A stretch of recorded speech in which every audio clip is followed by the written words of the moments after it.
Good morning. Hello, everyone. It's morning, and I thought we'd hang out. How are you? And I see Jamie can't hear. Let me know if the sound is on. No sound? No sound. No sound? You can't hear? You hear it now, Jamie? Okay. Sorry I was late. I said, sound is on, Juan said. Okay, good. Sorry I was in the wrong studio of the stream. Karen, hey, grand rising, grand rising. I'm up early today. So, yeah, what's going on? Herschel, you're yeah, early. I thought I'd do something early this morning. Maybe we can get together early. I'm going to need to get over to the other channel, the backup channel, because I'm getting notices from StreamYard that they're not going to be able to access the main channel. So I hope you all know that the other channel will be, I'm going to be doing more because I hate to have you all switch over to the backup channel, but if you can, okay? Karen, can you do me a favor and put the handle of the backup channel? That one, I've had so many channels, I get it all confused. The main channel is at Jennifer Eason channel. The other was at Jennifer Eason Washington. Yeah. Hey, Jola. Nice to see you. I figured I see a few new people, like, not new, but renewed. Jola, you're one. I hadn't seen you in a while. T. Witten, you're here. No intro, no sound. I wonder why. Hey, Juan. Thanks for letting me know the sound is on. And Jamie. Yeah. Hey, Ann. Thank you. You like the hair? I might do, listen, a little, you'll watch me do my little Princess Leia things. Okay. I had to wash it this morning, but I need to put it up. So I might do that while we're talking to get ready with me. Okay. So let's see. I wanted to talk about, let's see, what are you doing, T. Witten? You're asking a question? What the heck you doing up at this hour? Actually, I am up early a lot of times. Welcome if you're joining on Facebook. Welcome.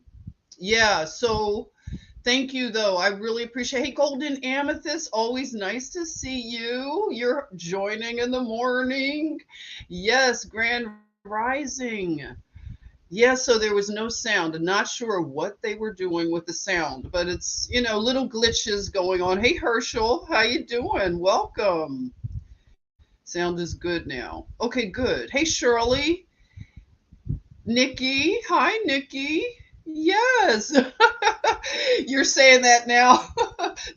I love when Molly says that. So nice. No MSM. Yeah, we're going to just do some headlines together. Maybe we could do this in the morning, right? We used to meet in the morning. Maybe we could do something like this. We'll see. I don't mind it. Sharon, how are you? Grand Rising to you.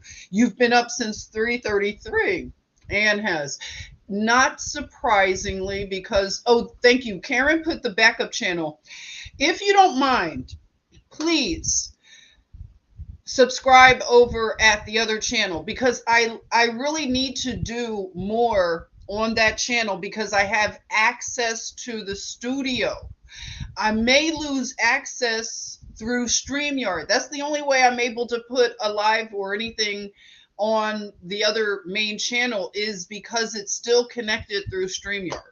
Okay, so StreamYard may lose that connection. So if you don't mind uh, letting that be the backup channel that we can meet at, and it'll just be a backup. If I'm working to get into the main channel, like I've told you, it's a long and arduous situation, but I have faith that I could get in it. In the meantime, this is the backup, and maybe we can meet in the morning on the backup channel.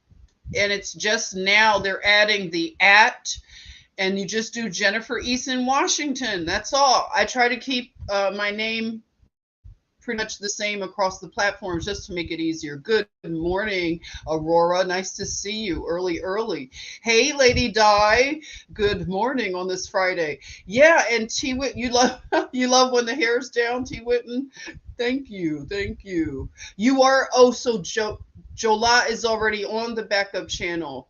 Yes, good. All right, so that's good. You said I got I got to get you a shirt. Say that. Thank you so much, Karen. I got to catch up with you, Karen, see what you're up to. Let's see. Hey, Eddie, not seeing the link on YouTube. Oh, really? I know the YouTube does weird things. I'm not sure, but we'll do the best we can to work through it. So, woman, let's see, IG is here. Welcome. What's up? And woman memoirs of life. I always love names like this. I don't you all like these names? Like there's another woman who comes in. What's her name? Like mother of something, and it's so powerful. I like this one. Woman memoirs of life. It sounds like you might be a writer. Let us know. But welcome to you, everybody. Let's give a warm chatmosphere welcome to. Looks like a new person here. I know you all have different names sometimes, so you're adding some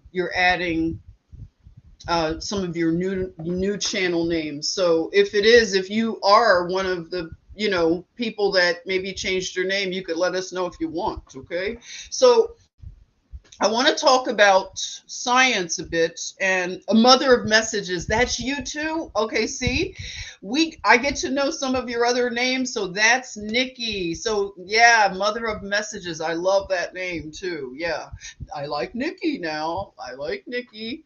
So yes. Okay. Hey, Lori, nice to see you as well. Good to see you early. So you like early? Maybe we could do early.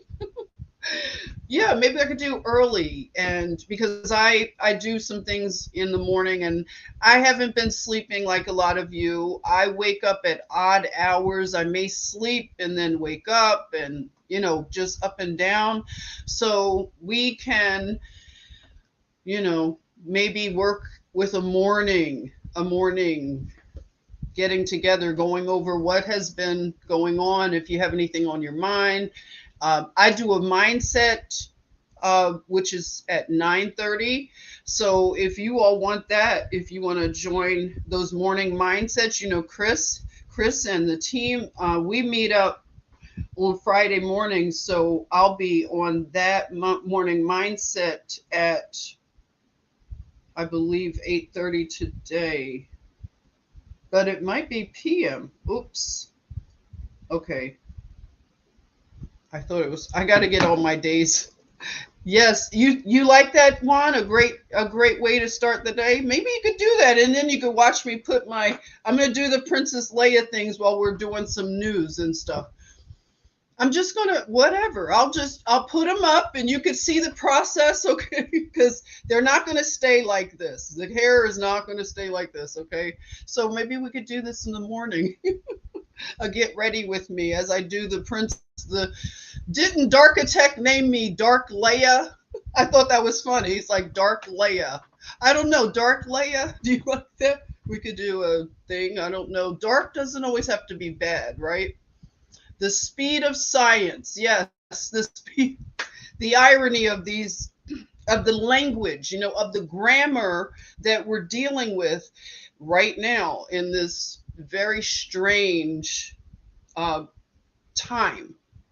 And I want to talk about the event over in Davos, Switzerland, and the World Economic Forum, because it is very important that we know what these people are up to, because I can now hear them forecasting their plans, of course, and you can get to know what might be in the works. Of course, there's no fear involved. I always want to stress that no way should we look into these things and have a fearful response. Rather, it's like knowing your enemy.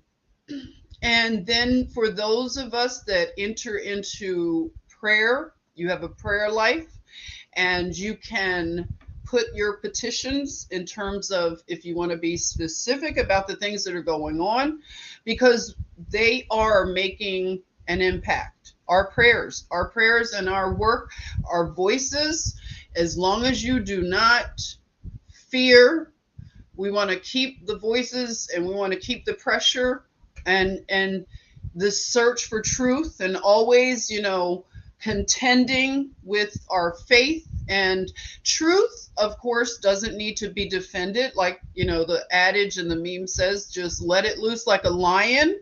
And I like that. I really do. Truth is like a lion. You don't need to defend truth. We look for truth. We search diligently, and we speak truth to power. And we just stand on natural law. All right, we're all law students right now. Remember, I say that we're law students, and we can look at everything through the filter of natural law. And when we're on the side of natural law, then we're on the side of God. And God's will is that we all know truth and seek truth, seek him and his solutions and remedies, of course. And one of those is to know the laws and love truth, loving truth. Biz Wolfer, good morning. Good morning. That's right. No fear, right? Hey, Monica. Good morning to you. And Sheena's here. I love it. Sheena, I've been missing you. Sheena's Permaculture Paradise Project. Yes. Poof, poof, poof, poof, poofing. Poof, poofing. Okay. Yeah. So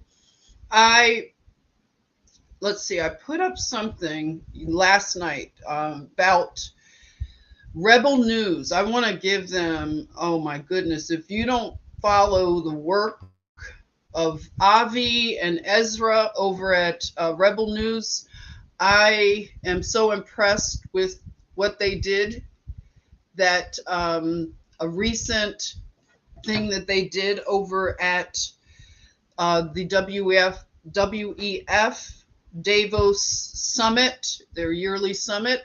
Okay, Rebel News is independent, and they weren't invited to be in the inner circles of the media. So alternative news sources, when you go to these big events, of course, you're not welcomed. So they make it hard for, independent people to get to the people to interview them, of course. And the big press, they have access to everyone and the inner circle. Joseph, welcome. We have Joseph joining for a morning. This is nice to see you here, Joseph. Welcome. Yeah, so Rebel News, I believe they captured the most amazing piece of footage, and I shared it on Instagram. If you are on Instagram, are we connected? Let me know. I go by Jenny the John on Instagram. So I do a lot of things on Instagram.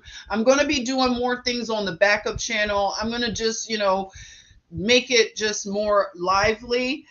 Now, I would say Instagram I do a lot more on, and I copy everything to like Facebook. So Instagram has reels, so you can put together. I like having different media, so I like to have the reels. It's just a way of being creative. So I posted. I'll show you later, but I posted a reel, and we can watch it. Oh, you saw it, Anne? Yeah. So I try to put little little things like that. And I need to do more with Twitter. I do post on Twitter, but I don't know, I retweet a lot. So I want to post more content there as well. And I need to, Chris has told me I need to do more on, what is it, LinkedIn. I don't know, all this stuff, right? So, oh, let's see. I see somebody, Monica's mentioning one of my favorite people, Jimmy Dore. I love Jimmy Dore. If you all want to listen to a person who was and might still consider themselves to be liberal, which is not a bad thing. I mean, I know we say liberalism but true liberalism is not so impossible in terms of finding common ground. True liberals and the kind of classic Democrats, and Jimmy Dore would be in that category to me. And I have been listening to Jimmy since probably 2020. I just like that he has a balance. He's, we don't have to agree, but why not have conversation? And just, I like to hear what people like him, like reasonable people like him, are saying, so that we're not always in this echo chamber thing, because I truly do not like echo chambers. And I know that we can be in an echo chamber as well. But I think things are starting to change and shift a bit. You can let me know. I'm noticing in different media, especially when they have a comment section, you can see a diversity of opinion. That's why I like the New York Post. And, I always give shouts out to Paul Romano. Paul Romano gets a lot of his content from different places, and he would always, mention Page Six from the New York Post, and it gives a plethora of stuff, of content, right? So the New York Post, in their comment section, you'll get to see a diversity. Some people do the trolling, and it's gonna be the way they are. People have more confidence behind a keyboard. You know what it is. They wouldn't say this stuff in public. They wouldn't say it to a person face to face, but they feel very emboldened to say things online. And that's just the thing that we have to realize. That's how people are. And the internet has given people the opportunity to be anonymous, and anonymity can, it can allow a coward to be powerful, they think. That's starting to, it's actually starting to become harder to just be contentious online. It looks like weird now. It's like, why would you, like, if someone came into the chat and started like trolling, everybody would just, like, what are you doing? Like, you're not gonna get far over here, because we have established something, and they'll be like booted out, right? Or it's stupid. It's a fool's errand. So I like that we're getting to a place where those kind of voices are just, I don't know, they're just falling away. Some of them were bots, AI. So you have to be careful about that, especially if you are going to start voicing, your voice, putting your voice out there on social media.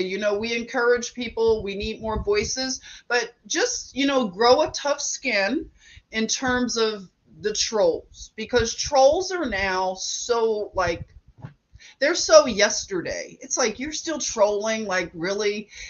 People troll, and they come onto a platform, and they're there every time the content creator's doing something. So they're really secret admirers or whatever. But it's a weird thing to do. And I think also, I was talking to Girl Code. I'm going to send her just a text in a minute. But we were talking about, and I told her that I'm noticing the court of public opinion. The court of public opinion is beginning to grow strong. All right. And I'll tell you why I'm saying that. And we can watch, let's see, let's watch the clip. Okay. I want to watch a clip with you, and it is the CEO of Pfizer. And the CEO was walking, from a building to building over in Davos, Switzerland. And he didn't expect to see Ari and Ezra from Rebel News, okay? They may not have been able to get inside the place, but sometimes it's not the inside of a building that all the action is happening, but it's often, if you're diligent, which they are diligent enough, and they use their mental abilities, I know, to really plan this out, especially if they flew over to Davos. I know it has to be super expensive. I did a video last year on Davos. It's on the main channel if you wanted to check that out.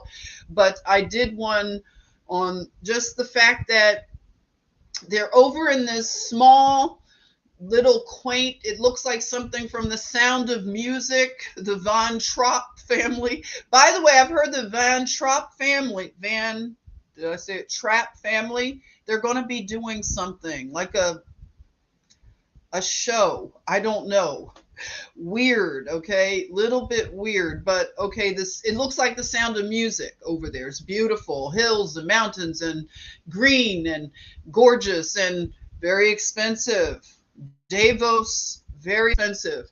What I did learn is that the city, or the town of Davos, I'm not sure if they're real happy about the World Economic Forum. Imagine you're small and it looks like a place where you have milk and honey, the cows and the mountains and the beauty, the Sound of Music. And then you have these weirdos, these billionaires and millionaires, and all kinds of little puppets. They're flying in. And I looked at the jets. I'm really into aviation. So I'm looking at all the airplanes, not from the standpoint of like, oh, just because it's a G5, but I just like aviation, okay? I used to live in Savannah. I would go down to the Gulfstream. Gulfstream is, I get off on my tangents. Gulfstream, where they make the G5 4s, it is located in Savannah, Georgia. Did you know that, everyone? That they make the Gulfstream jets here in Georgia, Savannah. So one of my good friends, she has a lot of family that work at Gulfstream. So they have events. Okay, can you imagine? I went to one of their family picnics. So the Gulfstream airplanes, you can watch, like, for family, they do tours. So I've done tours of Gulfstream, and I watched that. Like, it's amazing the process of them building these Gulfstreams. They are phenomenal. And so you have these planes, they're like, millions of dollars to have a plane, and they're just flying all of these private jets, just, converging on a place. And I can't imagine the feeling. It's probably so dark, because some of you, I bet you can just feel when you're in the presence of that much darkness, you would notice. Are you sensitive like that? Like, when I don't know. I can't imagine being in a setting like Davos, but I know that I would feel it. Probably when I would start to descend to land, and that happens to me. Sorry, New Orleans. But whenever I fly into New Orleans, I feel a very dark, oppressive, I can't explain it. It's New Orleans, okay? And I feel it as soon as we start to land. And you probably are like that. So I bet it feels very heavy and dark if you're flying into Davos. Maybe not normal times, but definitely at this time for this summit, this economic forum. So you have very like Gulfstream 5. I mean, these are just like I've seen some private jets that were in a hangar over there at Davos, and they just made the Gulfstream 5 look like nothing. So it's it's crazy that these people don't care about looking like hypocrites. That's not even, they don't have like a concern about what we think of them. Not really. Although they did do some panels, you probably heard about these panels that they are recognizing that they have a problem with trust. Can you imagine? They have a problem with trust. So they know, of course, that we're not going to like their plans for us because they are a world government. Let's just, did you notice that the one world government just happened while you blinked, while we were distracted prior to 2020? We were looking for a one world government to happen. But I think that's part of the psychological operation that has happened to a lot of us, is that we were thinking that the one world government would be like Hollywood and what the church taught us, that it would be an event that would just be one day everything changes. Were you like that in terms of the way you thought that a one world government would come into fruition? You thought it would just be really dramatic? Because I'm just admitting to you that I thought it was going to be like, I watched all the, what is it? We talked about it, the Rapture was series. Those guys that sold all, they got us, they grifted us with scare tactics, actually. And that's from the Christian church. These guys did Left Behind. They did Left Behind 1 through 70, okay? And they did books, they did card tricks, games for your cat and dog. Left Behind, yes, for a dog's edition of Left Behind.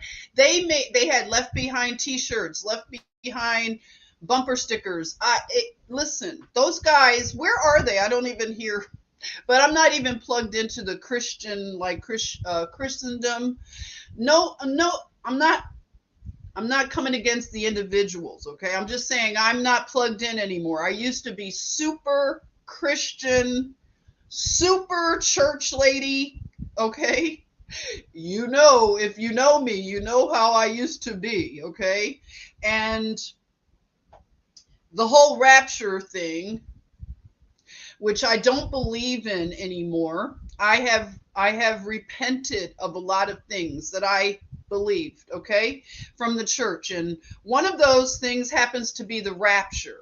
I do not believe in the rapture with doctrine. I'll call it a doctrine.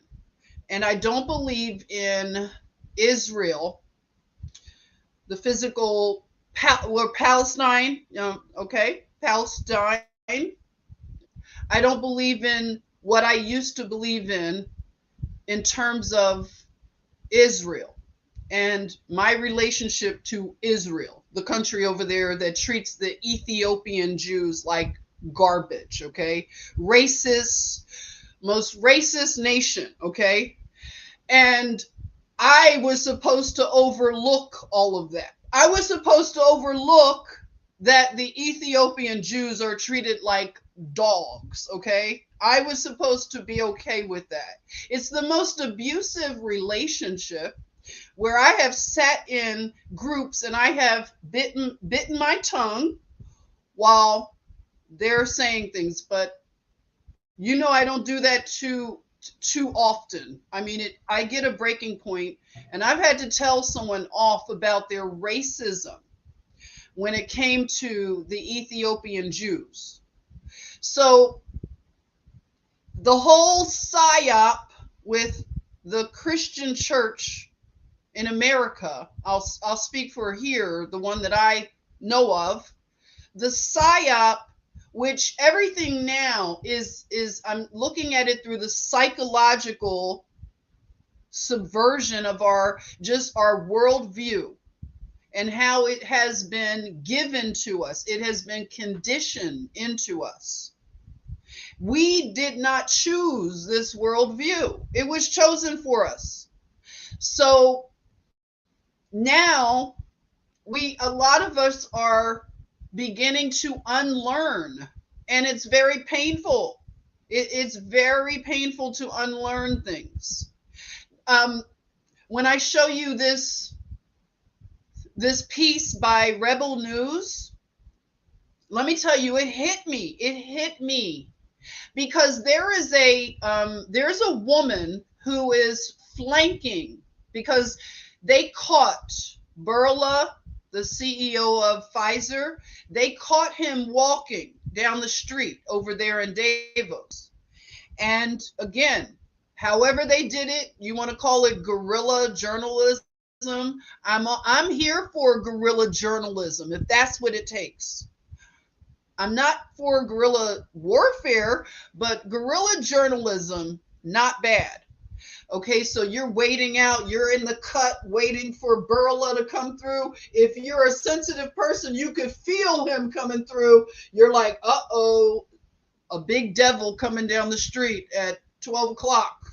So when they came up to him, it was like, you could see the slush on the ground. And Burla probably thought he was just going to get a coffee or something. I don't know where he was going, but I'm sure you don't have to walk far when you're in that little hamlet. It looks like a hamlet or something. So Burla's flanked by all his, yes men and women.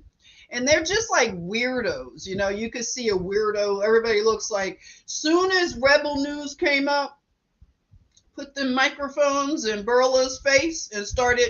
Let me tell you, I have to give it to, like I said, Ezra and Avi.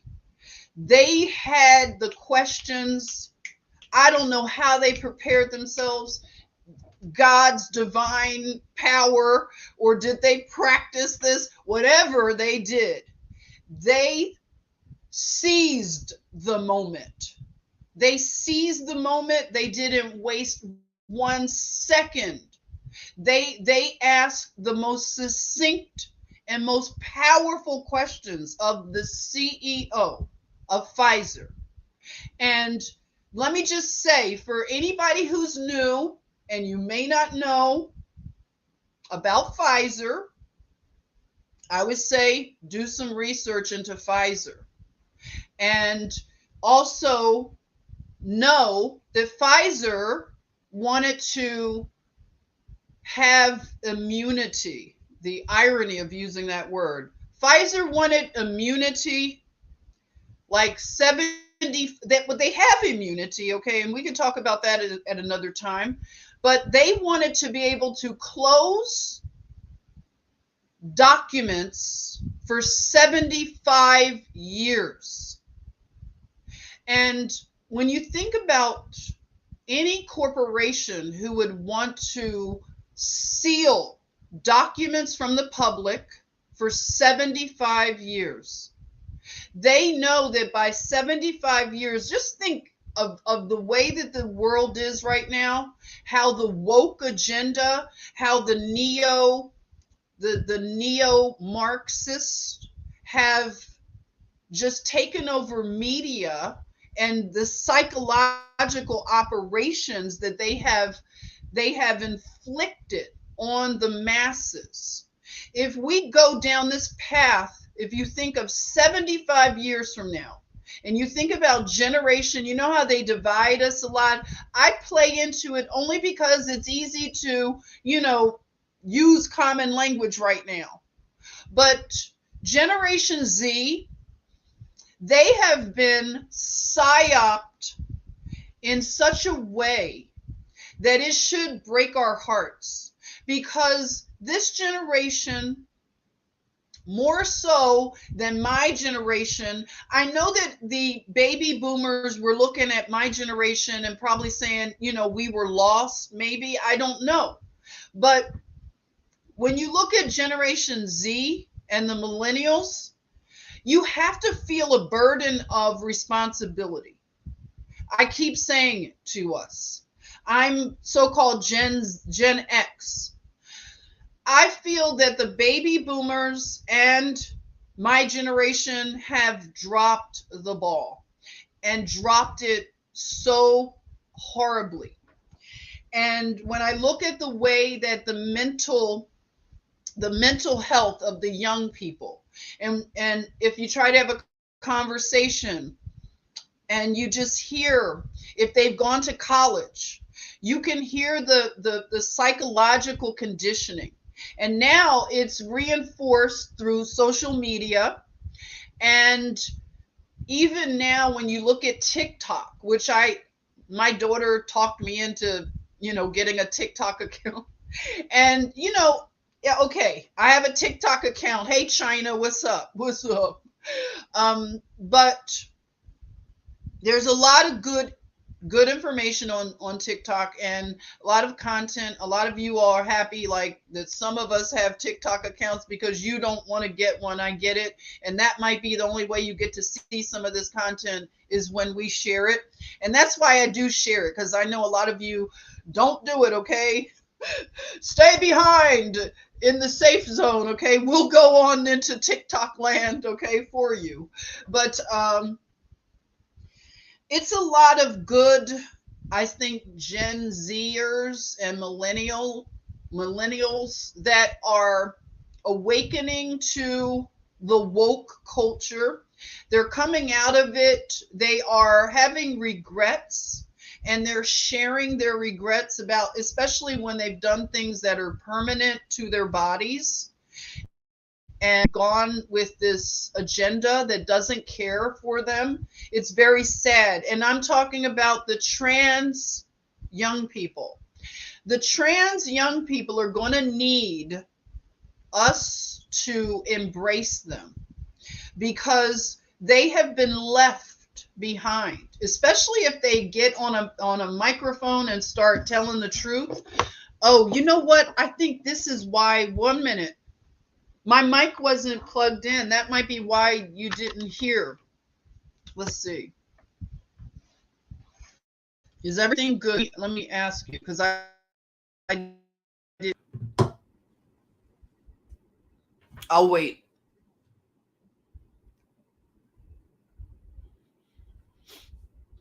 Just give me a little sign that we're still good.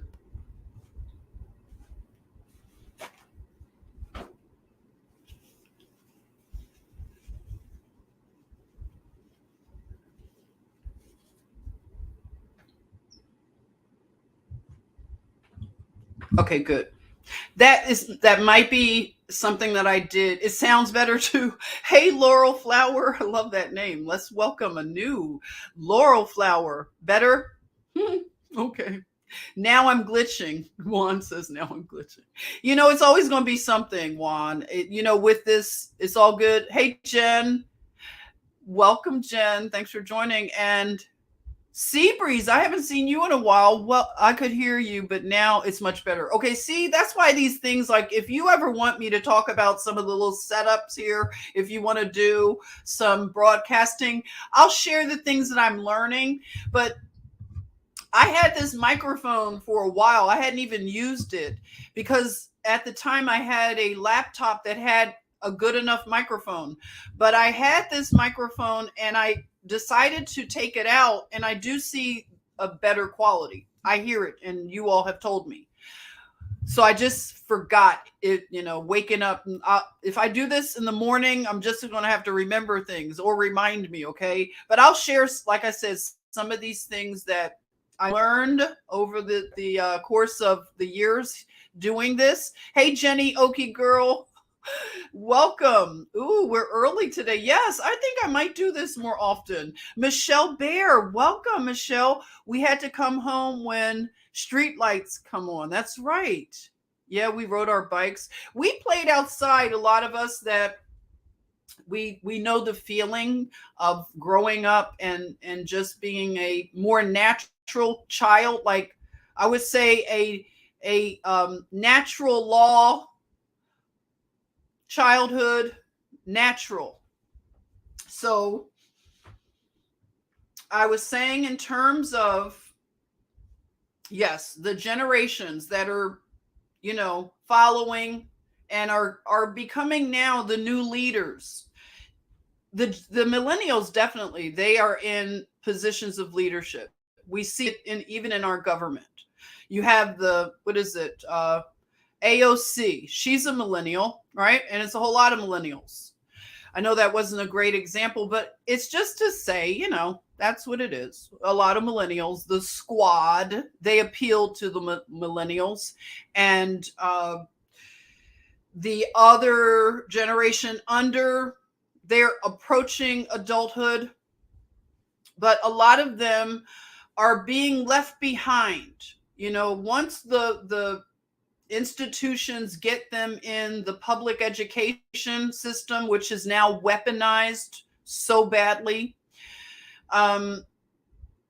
then they get fed into the universities and colleges. So that's when the real PSYOP really gets completed, is in the universities. So when they come out of the universities and they get plugged into the echo chambers of wokeness on social media platforms, then you kind of feel like you've lost them. But we have to continue to stay, on the front line of what are the solutions and remedies for that. We don't want to throw our hands up and give up. So what are the remedies? Let's think about them. But I know one thing, we have to embrace the ones that are, like I said, that are abandoned. Because if you've seen the space online of the trans young people who have gotten the bottom surgeries, the top surgeries, and when things don't work out, which they don't work out, and that's the sad reality of it all, is it doesn't work out. There are many medical complications, psychological complications, and when they start to air these things, they are shunned and excommunicated from the cult, because this is a cult. And you know how cults behave. And it's not like the traditional cult, but it is, because they get excommunicated. And we were talking about Jimmy Dore. Jimmy Dore has been excommunicated. I highly, highly suggest, if you want to listen to a person who, like I said, classic liberal, Jimmy Dore, a comedian who does a podcast. You can find him on the Jimmy Dore Show. And he has been abandoned by his inner circle. He was in the inner circle of the left Democratic liberals. And I always give you a little background if you don't know about Jimmy Dore. A lot of you do, but Jimmy Dore was injured by the Jonestown jab. So he was injured and he started asking questions, and you're not supposed to ask questions when you are a part of that cult. And the cult is on both sides. It's not just the leftist cult, it's the right.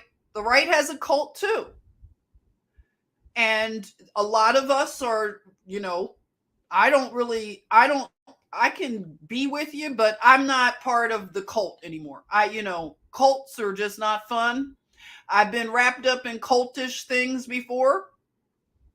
So I'm a little bit gun shy with the cults.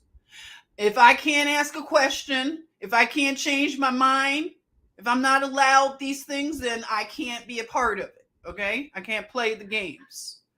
So, because I'm willing to put everything on the table. Whatever I even thought last year, it's up for review. Everybody can get the smoke, like I say, this is how I am now. This is the stage of life that I'm in. I put everything on the table. Everything can be reevaluated. Some things can be removed. Some things can be whatever. We edit as we go. But truth, okay, that's just in my pursuit of truth. I'm not going to be perfect. But the truth is perfect. And the truth is there regardless. If I don't figure it out or not, the truth is going to be there. It's up to me to find it. It's up to you. It's up to all of us. And it doesn't need to be defended once you find it. You just share it. You don't have to defend the truth. And that's the good thing about it. And we're at a point now where the truth is like a roaring lion.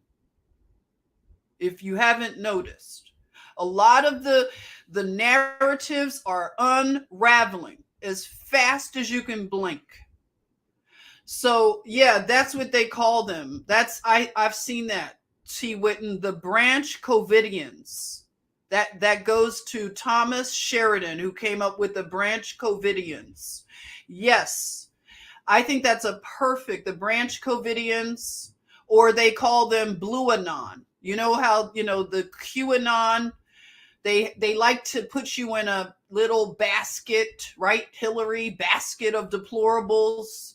So the QAnon thing was something to discredit anybody who was researching. And if you were following we had drips and drops of information, some of it misinformation, some of it not.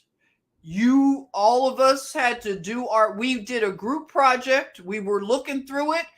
In 2020, we were paying attention to how people were moving, because 2020 is pretty much the ground floor of looking at what we're looking at now. 2020 gave us a lot.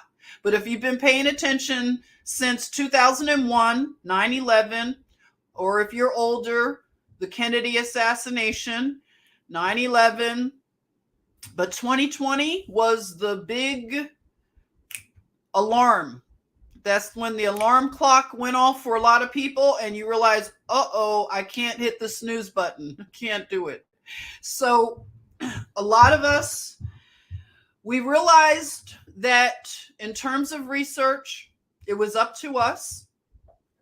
And we have come a long way with a lot of this research. I know it's a lot of good information out there. It's a lot of bad information out there. It's a lot of just whatever for any side. I mean, this is how it is. So, hey, Tenye, good morning and welcome. Karen is saying that's what life is, to evolve. And we evolve, we take away, we add on. Yes, that's what we do. Hey, Dana, welcome. They use the same playbook. That's why we have these different events occurring over and over. Exactly. And we lose generations. The greatest generation was taken out. Yes, no one left to tell us the oral history. That's very key. And that's something Girl Code and I talk about a lot. We have to really protect our elders, because there's such a war against aging. I mean, look at the way the baby boomers are about aging. I did a thing about Madonna, or as Paul Romano calls her, Madam Expiration Date. And I say things that I know the women don't like, and I don't care. I honestly don't care if women don't like the things that I say, because I'm not the kind of woman that just sides with women. Just because you have ovaries and a womb, which you should if you're a woman. You should have ovaries and a womb, okay? Maybe they took it out, but you were born with a womb, okay? So I don't just side with women just because. And that doesn't give a woman any virtuous whatever, just because you have ovaries, okay, doesn't mean you are virtuous. And women women have to be called out, and these agendas, you know, and I called out the thing that's happening with Madonna, and we're going to watch things happen. She's being investigated. There's an organization called the Ethiopian World Federation. They're looking into her adoption practices of going over to Africa and getting children from Malawi. And this organization wants the president of Malawi, or prime minister, whatever they call the person, to look into it. Now, of course, the very reason that the children are with Madonna, something broke down in Malawi. They don't get off the hook over in Malawi, because they should have never let those children go to such a degenerate, a whore. If you're looking at character, Madonna would never be the character. Let me start putting my hair up while we're at it. Okay. Madonna, it dried out. So, okay, you can watch my process. I'm going to just do a little water here. Madonna, okay, she does not have the right character for adoption of children that come from, I use this, by the way. Do you know about these brushes? You can do the dry and wet brush. Okay. So you'll probably hear me raking through my hair.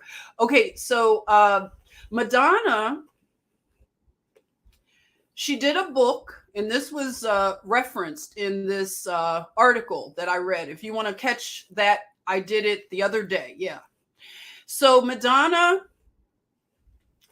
did a book, and it is pornography, and it deals with such deplorable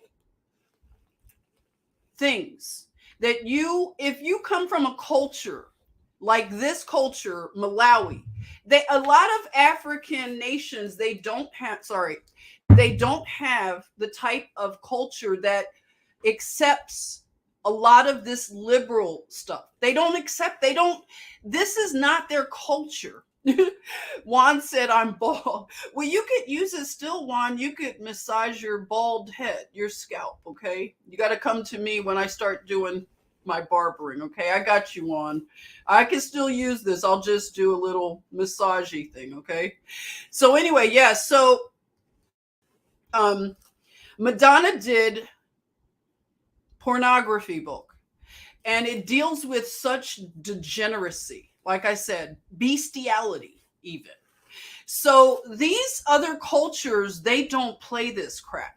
They don't play that, okay? They don't accept, and I know a lot of people, a lot of truthers they don't really side if they're homosexual, gay.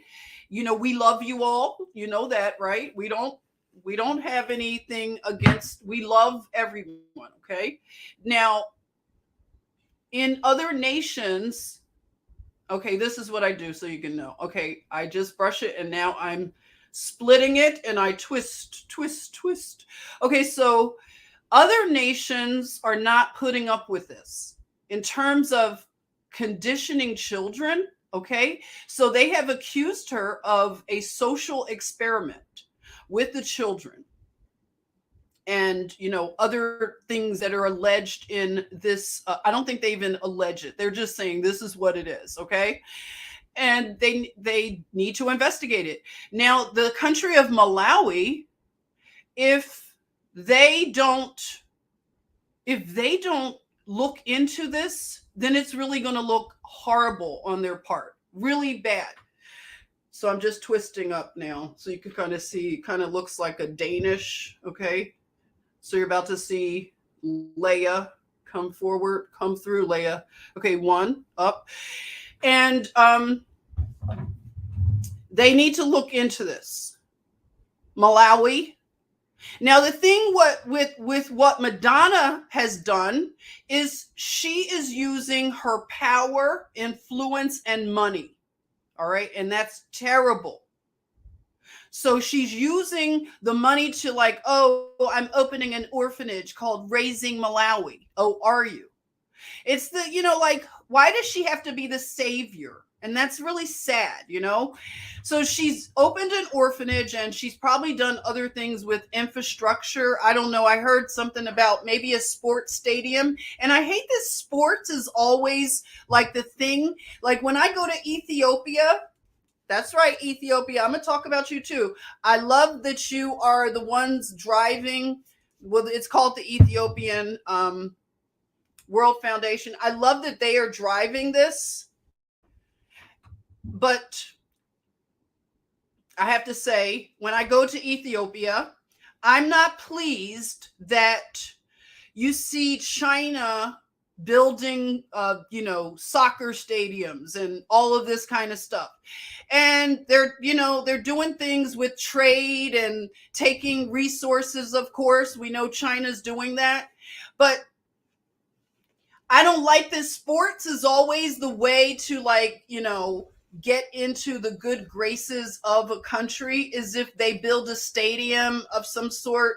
I just hate that sports has to be like a religion also. It's like a cult, And so I don't like that when I go to Ethiopia and see that. So I hope that they do the right thing. I personally think these children should be returned back to Malawi. And somebody, I showed you where somebody on Instagool, they are, protecting Madonna. They're like, leave her alone, leave Madonna alone. They are worshiping this woman regardless. They don't care. Like, they see all these comments, like her comment section is in shambles. And that's what I like, that you get to see that people are not going for this. All right, so you can see not a lot of hair. You see it didn't tear my hair out. This is a really good brush. It's called Swissco, of all things, Swissco. Like we're talking about Switzerland. So Swissco is good. And so Madonna is one of these people that this may be the biggest thing in terms of, I don't know, in terms of looking into this and investigating what's happening. Okay. So I do I'm talking while I'm doing, it's a two twist strand. So, it's kind of like DNA. So I'm twisting it 2 strands and then twisting like the Danish, like a morning Danish. Good morning. We're doing a Danish, 2 Danishes. Doesn't that sound good? Oh my God. What kind of Danish would be good right now? Okay. Sometimes I have to, they're a little poofy, little extra poofy. Do you like them poofy? Sometimes I pin down the poofs a little bit, make them flatter. This one needs, a little bit of calming down the poof. You know how it is, poofy girls. Okay, so we're back. Dark Leia checking in. All right, so cheese Danish, cheese and cherry. Darn it, that sounds good. I want a Danish, darn it. Okay, so, all right, I've been silly enough. Okay, you've been hanging out with me. What a crazy thing, right? Okay, so there you are. And I didn't do any baby hairs. You see, I got some grays here. I'm going to do a little henna because we're trying to be more natural, right? We're not doing all the other dyes and stuff. Natural. Tina's here. Hello, Tina.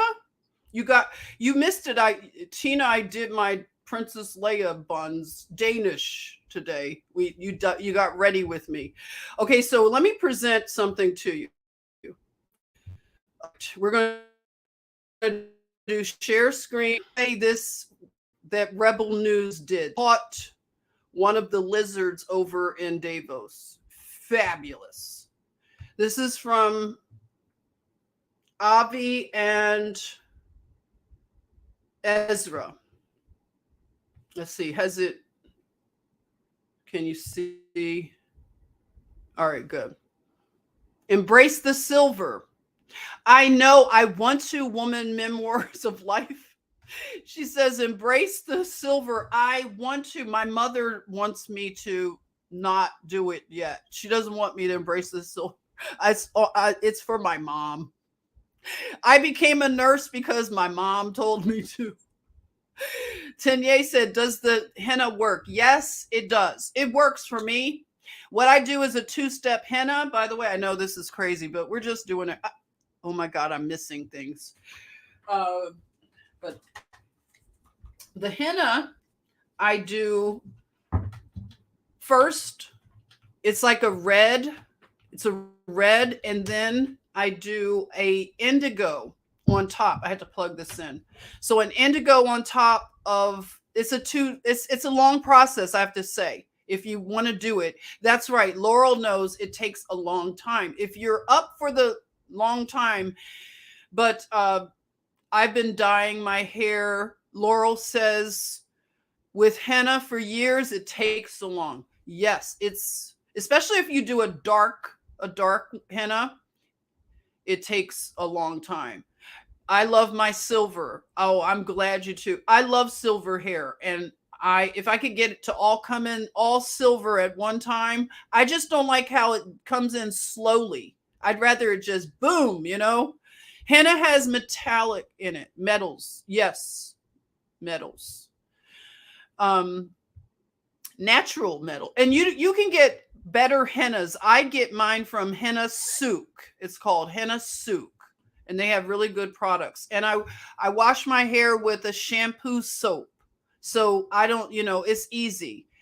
Tenier is saying, I'm having a hard time embracing my silvers too.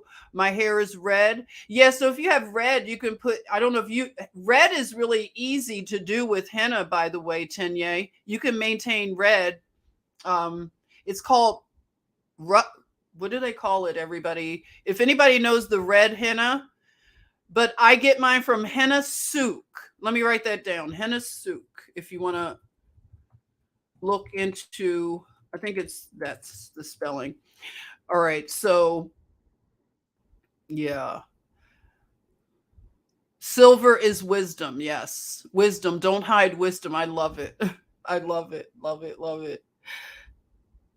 You know about Henna Souk? Did I spell it right? If you want good natural products, I think, Rouge, is that the name? And possibly Rouge. Okay, so let me play this piece that I thought was excellent. When did you know that the vaccines didn't stop transmission publicly? How long did you publicly? Answer that question. I mean, we now know that the vaccines didn't stop transmission, but why did you keep it secret? You said it was 100% effective, then 90%, then 80%, then 70%.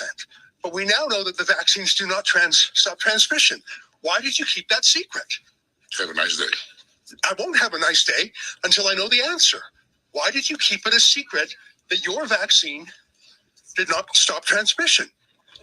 Is it time to apologise to the world, sir? To give refunds back to the countries that poured all their money into your vaccine that doesn't work, your ineffective vaccine?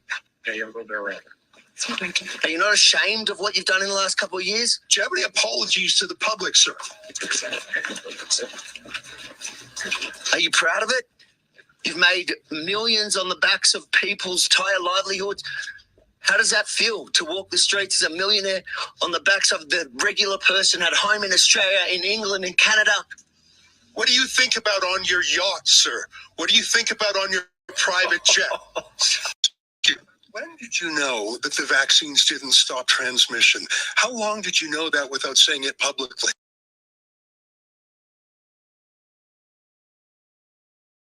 Were you able to hear that? Okay, so that was Rebel News, Avi and Ezra. And they captured, to me, one of the most powerful examples of real journalism, how it used to be. Did you hear it? Good. Okay, great, great. You probably hear Josephine over there. She's like, ha, ha, ha. She's talking to birds. She thinks she's a bird. So there you are, Jenny. That is right there. That's it. That's what we're starting to see. They won't be able to walk down the streets. Now I'm going to show you something on Twitter. I think I retweeted this. Let me go.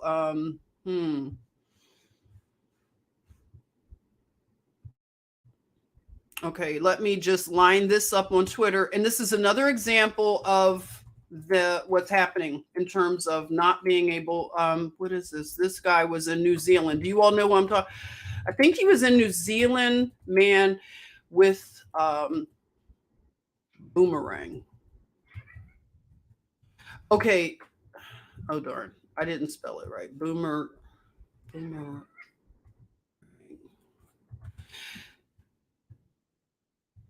Okay. Oh.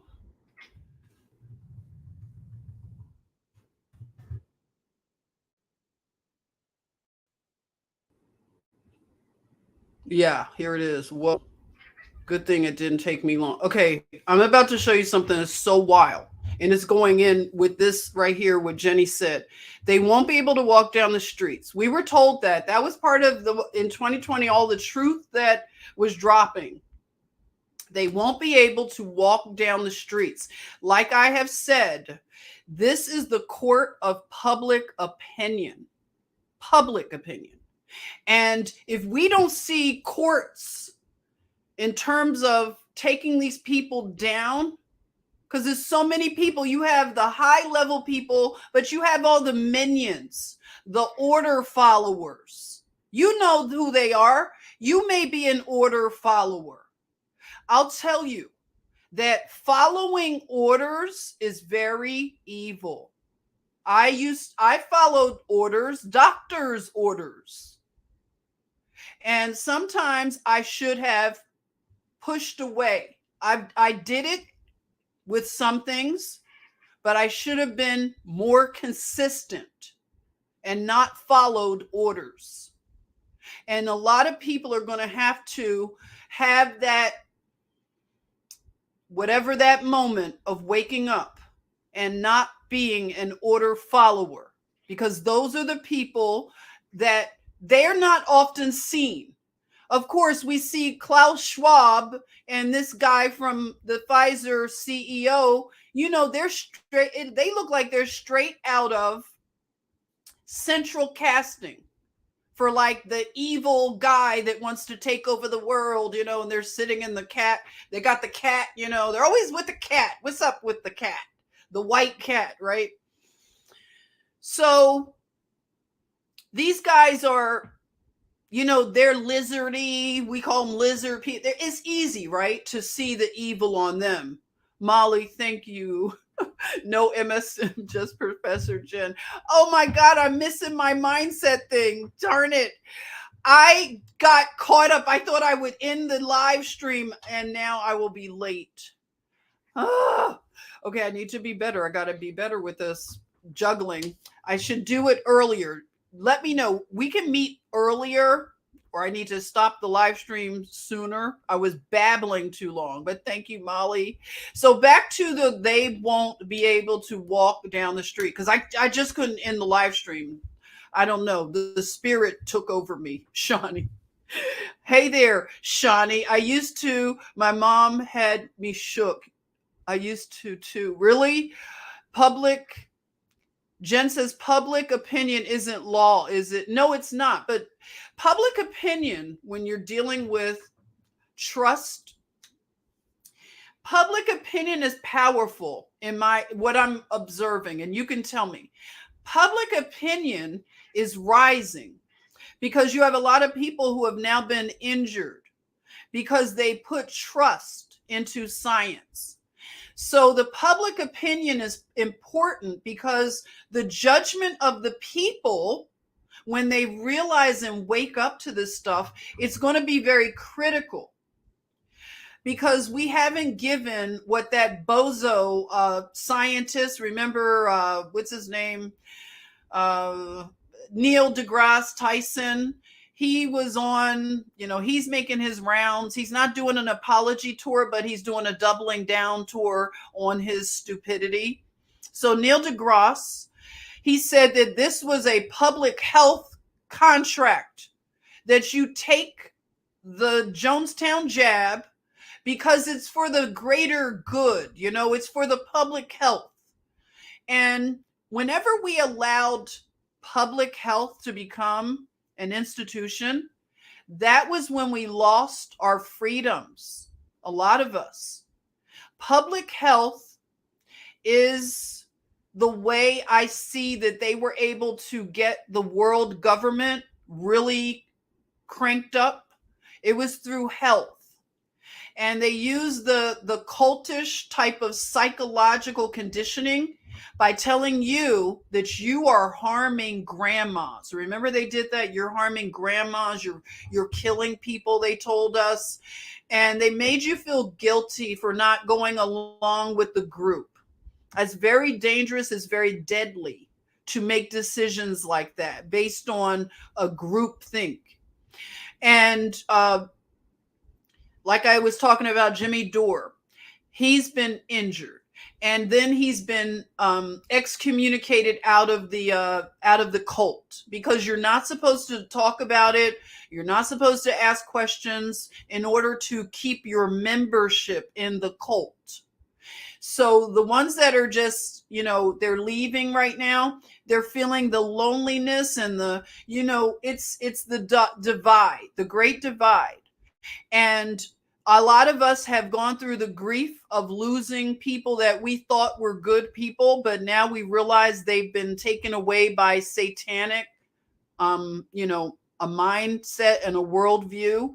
A lot of the people that I've lost, they're part of the Black Boule. They're in the sororities and fraternities.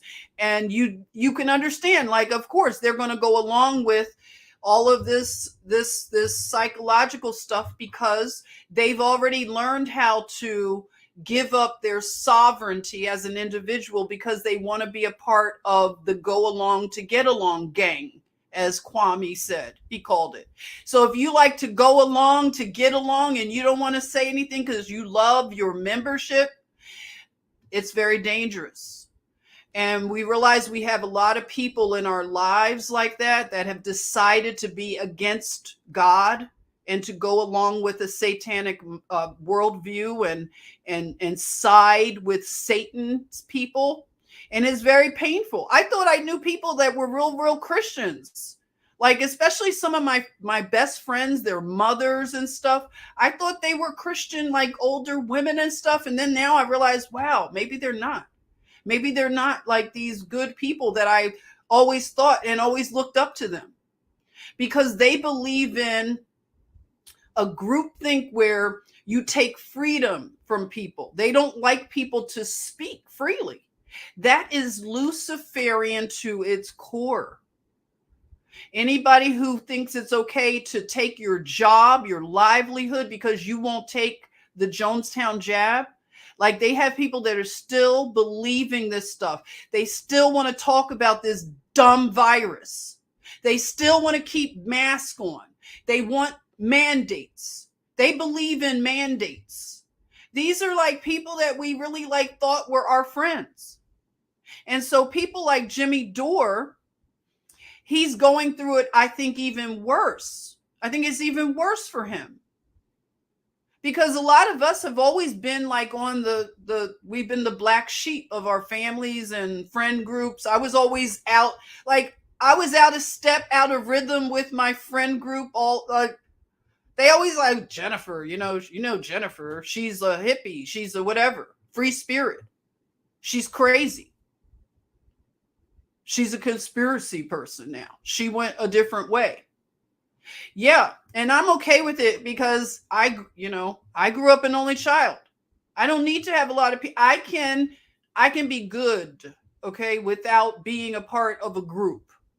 That's why I never pledged any group, because it's always something that I just slide. I don't know. I just don't I don't stick with groups like that where I can't question stuff. I end up like saying, ciao, bye. Don't want to be a part of this group. And I don't care. So people are starting to lose now. So it's like I was saying earlier, we need to embrace a lot of people, like a Jimmy Dore. He's being embraced. There's another guy I've told you on Twitter that is being embraced by people. He is somewhat, but I think he's really he repented. And a lot of people are asking, like, should you just forgive people just for the sake of forgiving? I don't know. How do you all feel? If somebody doesn't ask for your forgiveness, is it like people say you forgive it's for yourself, it helps you? But if a person doesn't ask to be forgiven, how do you all feel about this whole forgiveness stuff? I don't know. So let me play another thing that goes along with this whole, they will not be able to walk down the streets and the court of public opinion, because that's important. I know a lot of times we want to see the Nuremberg trial start like right now and be like right there, front and center. But the court of public opinion, I'm not advocating for vigilantism, but I'm saying these people will not have the accolades. They're going to lose a lot of their influence and power and money. They're going to be losing. It's like karma is coming. But I'm going to show you this. And I don't condone violence and, damage to property. But this is the response that some people are having. Fucking vaccine, it's fucked a lot.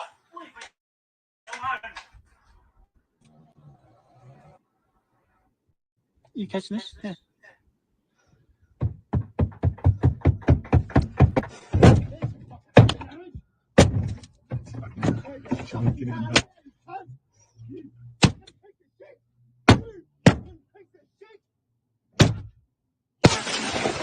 Fucking idiot. You fucking idiots. You got the vaccine, didn't you? You fucking both got the fucking vaccine and it's fucked a lot. Leave me alone. You catching this? Yeah. Okay, this is a doctor, apparently. The dude that has the boomerang, and I think it's quite apropos that he has a boomerang. So I'm thinking this dude with the boomerang must be from like New Zealand or Australia, right? Fucking idiot. And the guy in the car is a doctor. Got the fucking vaccine and it's fucked a lot. Leave me alone. And his wife died after getting the Jonestown jab. You catching this? Yeah. So this is, hey, we need to start talking, people, because I don't want this to happen to doctors, but it might start happening to doctors. They may not be able to go, and nurses. You're not off the hook either, nurses. TikTok nurses, okay? Right, Jenny? Isn't it ironic that it's a boomerang? Leave me alone. A boomerang of all things. Goodness gracious. You catching this? Yeah, people are losing it, right, Shawnee? They're losing it. The mental health. And I mean, his wife died. I can't tell the man how to react. Fucking idiot. But like I said before, TikTok nurses and doctors that, you were pushing this stuff into people. I mean, this is a time of repentance. I can't imagine anybody still wanting to push this stuff in people. We're going to have people stand up and start. Listen, you're going to have to start walking away, order followers, because that's an evil thing. And the thing about karma, if you want to talk about karma, I can't imagine putting this stuff in a lot of people. Like the numbers of people. Some people worked in jab clinics, okay? And I just can't imagine like not doing your research to see the long-term effects. And it's not even long-term now. We're just looking at 2 years. Fucking idiot. And every time you open up the news, you will see so many people that have. Let me stop this loop. Hold it. You catching this? Yeah. You see that he's filming it. All right, bro. Yeah, he's pretty pissed. I mean, and I don't know how you feel. How do you feel about that? I mean, people are already, the mental health of people, like lockdowns and things like that. And this is the thing. Oh, I want to play another thing since we're talking about, let's see what hey, Bronx Patriot, welcome. Docs are beholden to Big Pharma, so they are just as cold. Yeah, Big Pharma is going to be like, right now, they didn't have a pipeline, Big Pharma. When I worked in Big Pharma, that was the big alarm, is that our pipeline is drying up, they would always say. We had hypertensive products. We had, what else? Respiratory. I worked at Astra Merck. We had Prilosec, which was a dead product, like, they call it an underdog product. We had Prilosec. We had all these other products that were just, and then they merged with Zeneca to become AstraZeneca. So even then, the pipeline was drying up, they felt. And a lot of companies, Merck's pipeline was drying up. They had products that were about to all go off of patent. You know how that is, the patent. And so they needed something new. And now I can see that the new push is to do things that involve changing gender, like the gender, the what is it? The puberty blockers, the puberty blockers. If you notice right now, HIV medicines, they're starting to have pharmaceutical commercials where the people are, they're in the nightclub dancing, always looking like they're having a good life. And it's like, you can take the PrEP, now you could do the PrEP. Now it's an injection. You could put it in your eyeball once a month. I mean, it's like all these weird names, like, it's like, what? The names are even dystopic. So HIV is now like diabetes. So you can just, whatever, take a PrEP, go to, whatever, Atlanta for the weekend, and just, shake a tail feather. And so the PrEP is something, they get you used to, like, you're going to be on this the rest of your life, buddy. I never liked telling anybody that you're going to be on this thing the rest of your life. And I rebelled against that as a nurse, ever telling someone that. But now you look at the nurses that have come into the profession, they're woke. Okay. These are the millennials and Gen Z possibly. So that's why you can see them doing TikTok dances, is because they have been indoctrinated in a way that right and wrong is not even, they don't care. They get into nursing just to wear scrubs. Have you seen the nurses now? They singe in the sexy scrubs, you want to look sexy in your scrubs. All right. And you just listen to them come in, and they have this really weird, their priorities. They like that they're a nurse, that's a big deal to become a nurse. The standards of the nursing profession has gone down to the dogs. Okay. I don't know how they're even, the programs probably aren't that hard anymore. And they're letting a lot of nurses come through that are not called in their heart to care for people. They don't have compassion, a lot of them.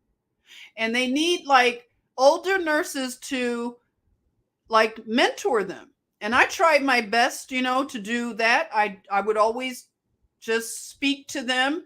One of them, I told you, like, she was so cold-blooded. I was working with this one, like when we worked as a team, because some hospitals you do team nursing, but when a patient would die, she was ready to put them let's get the body bag and put them in there, zip them up, put them down in the morgue, And I was like, wait a minute, let's slow down, Sister Silky. You're a little too fast on there, okay? We're not putting them in the body bag 2 minutes after they call the code, okay, sister? Can we slow it down a bit? She was like a machine, like, let's get the room clean so we could get a new patient in the room. Slow up. I'm not ready to get a new patient, by the way, that fast, okay? But I'm just saying there has to be a moment that you take that you give dignity to the dead. I had a process when my patients would die. That doesn't sound good. When my patients would die. The deaths were not on my part, okay? But when people exited, I would want to clean them. I would want to give them a bath, like clean, like especially if we did a code, you know, and everybody comes in, you got the crash cart, it's chaotic, you know, the person is just sometimes bloody and all kinds of fluids and their hair looks a mess and they're just laying there dead. You know, the family sometimes isn't even in the room or in the hospital. And what am I supposed to do? Put them in a body bag, zip them up, and send them on down to the morgue? Get the room, like call housekeeping, let's get the room clean, let's turn the room over? No. Let's clean the person. And I had to show her, this is what I do. I've been a nurse for 30 plus years. I'm going to give this person a bath. If the nursing assistant is too busy, then I'm doing it. But if the nursing assistant isn't, I'm doing it with the nursing assistant because I wanted to make sure there was dignity. And I would give the patient a bath. I would put new gown, a clean gown. I would even change the linen, put new linen on the bed and take all the stuff out, all the hoses, all the IVs, clean. The room, the crash cart, all the stuff that we were throwing all around during the code, got to be cleaned up. And the person is in a dignified in terms of their appearance. So when we get the family, if the family does come, regardless, even if the family came or not, that's how my post-mortem care. That's how I did it. And then if the family comes, then they come in and they're not in a shocked state because they're looking at their loved one after this code happened, this code blue. If you know what like code blues are like, everything goes like haywire.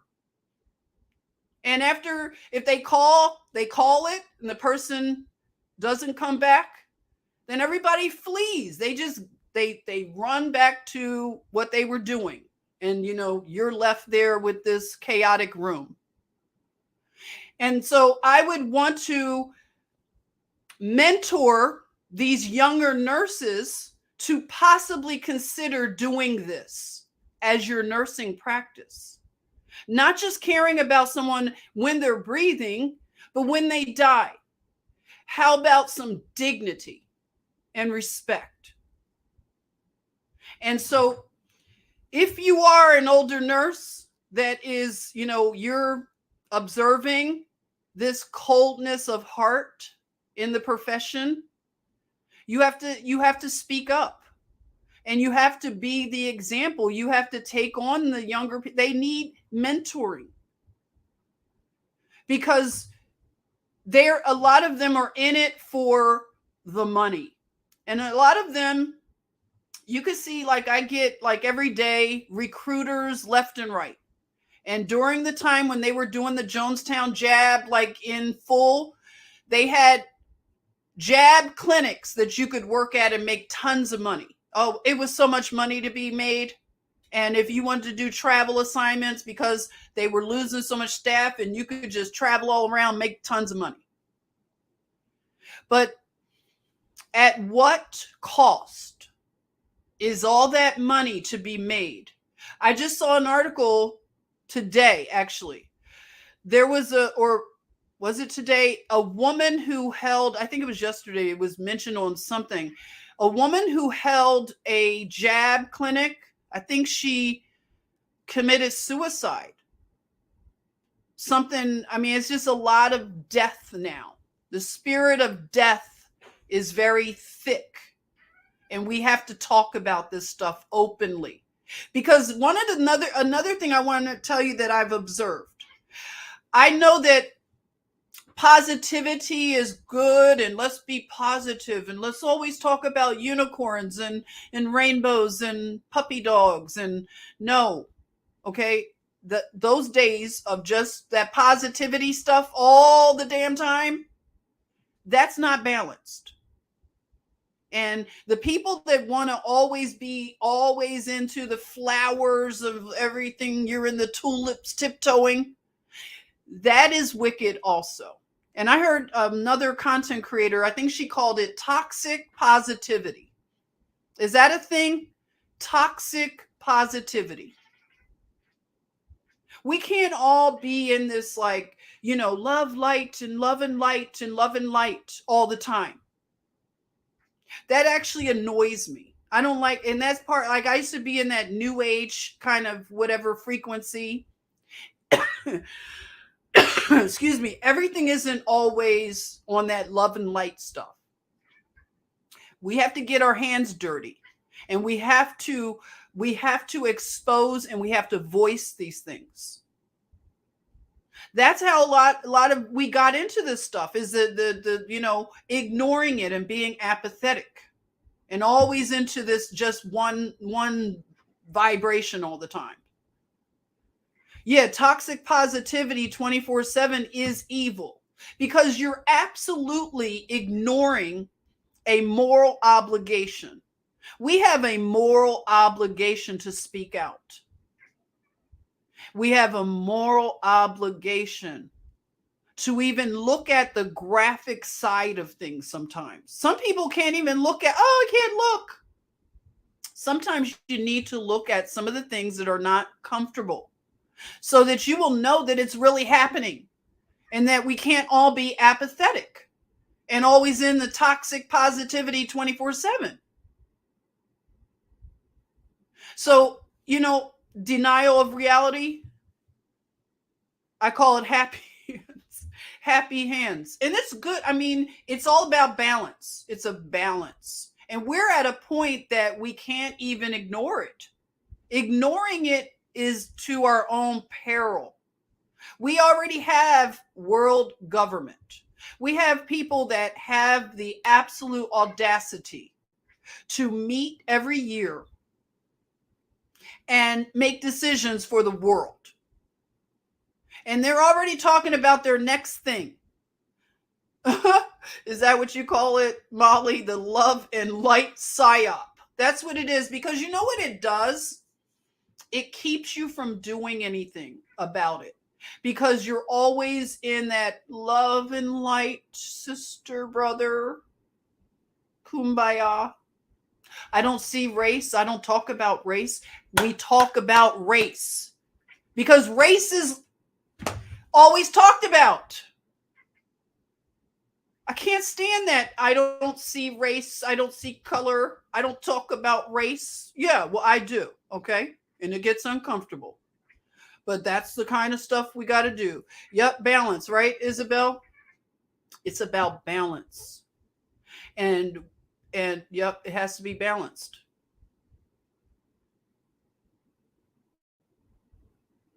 And the human race, yes. The most important race is the human race.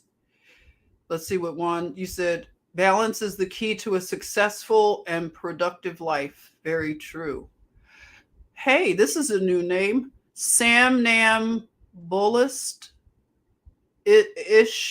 Schmishmul. I didn't say it right. It's a race. Is that which? Welcome. I didn't read it right, but welcome to you. Let's give some love to Samnambulist. Samnambulist. Ugh. It's a race to the very end. Yes, it's a race to the very end. Yes. So we have. Oh, I want to play this. It's kind of in light of like what I was talking about with Madam Expiration Date, as again Paul calls her Madonna. And the whole Africa thing. Let me just play this. This woman, her name is, I can't pronounce it, Okonjo Iweala. I love what she says. She was at the World Economic Forum, and let's listen to what she says about friends. As women, our bodies change as we age, and it's not as easy to lose weight anymore. That's why I know, Marie, you lost a lot of weight, Marie. You look great. Friend sharing. I get a little nervous. Know who is a friend? You know, and a friend today cannot, maybe tomorrow will not be a friend. Also, when you say that, I never hear any countries in Africa mentioned. Welcome to Candid Africa, truthful and unapologetic. Look, we have to admit there's an issue. We've seen the vulnerability of supply chains during the pandemic, the war in Ukraine. So we have to admit that the concentration of manufacturing or concentration of raw materials in very few countries is a problem that we need to deal with. We need to build resilience and diversify. So for me, that's not the issue is how. How do we do this? And I think the question of building resilience, we should have a broader mind frame and approach to it than we normally would. That's why when people talk of friend sharing, I get a little nervous because I don't know who is a friend. You know, and a friend today cannot, maybe tomorrow will not be a friend. Also, when you say that, I never hear any countries in Africa mentioned. Larry said now Indonesia could benefit and Brazil, but there's potential for green hydrogen in Namibia. You know, Morocco is doing very well, and Tunisia could be a place. So when people talk of friend sharing, they immediately think of, you know, you know, Europe, the US, and some of the other large emerging markets. So I just want to plead with us to diversify, because some of these other places, when they have the right environment for investment, could equally be candidates for building resilience, for diversifying supply chains. And business was doing it anyway, moving away from China now because, you know, the costs of production in China were rising. People were moving to Vietnam, Bangladesh, other places. So let's just open our minds when we talk about this friend sharing to be more inclusive. That's all. Did you like or hate what you heard? Let us know.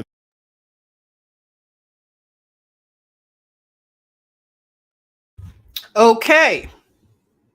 I don't think they liked what Sis was saying, okay? If you looked at the guys on the panel there, I don't think they liked what she was saying, okay?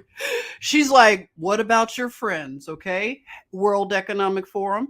And we need more voices like hers, because that's another thing I don't like about the way that, again, if you travel or have ever traveled to Africa, to any African nations, and you see the poverty, and, you know, the resources are plentiful, yet the poverty can be great in some of the areas. So it keeps them unstable.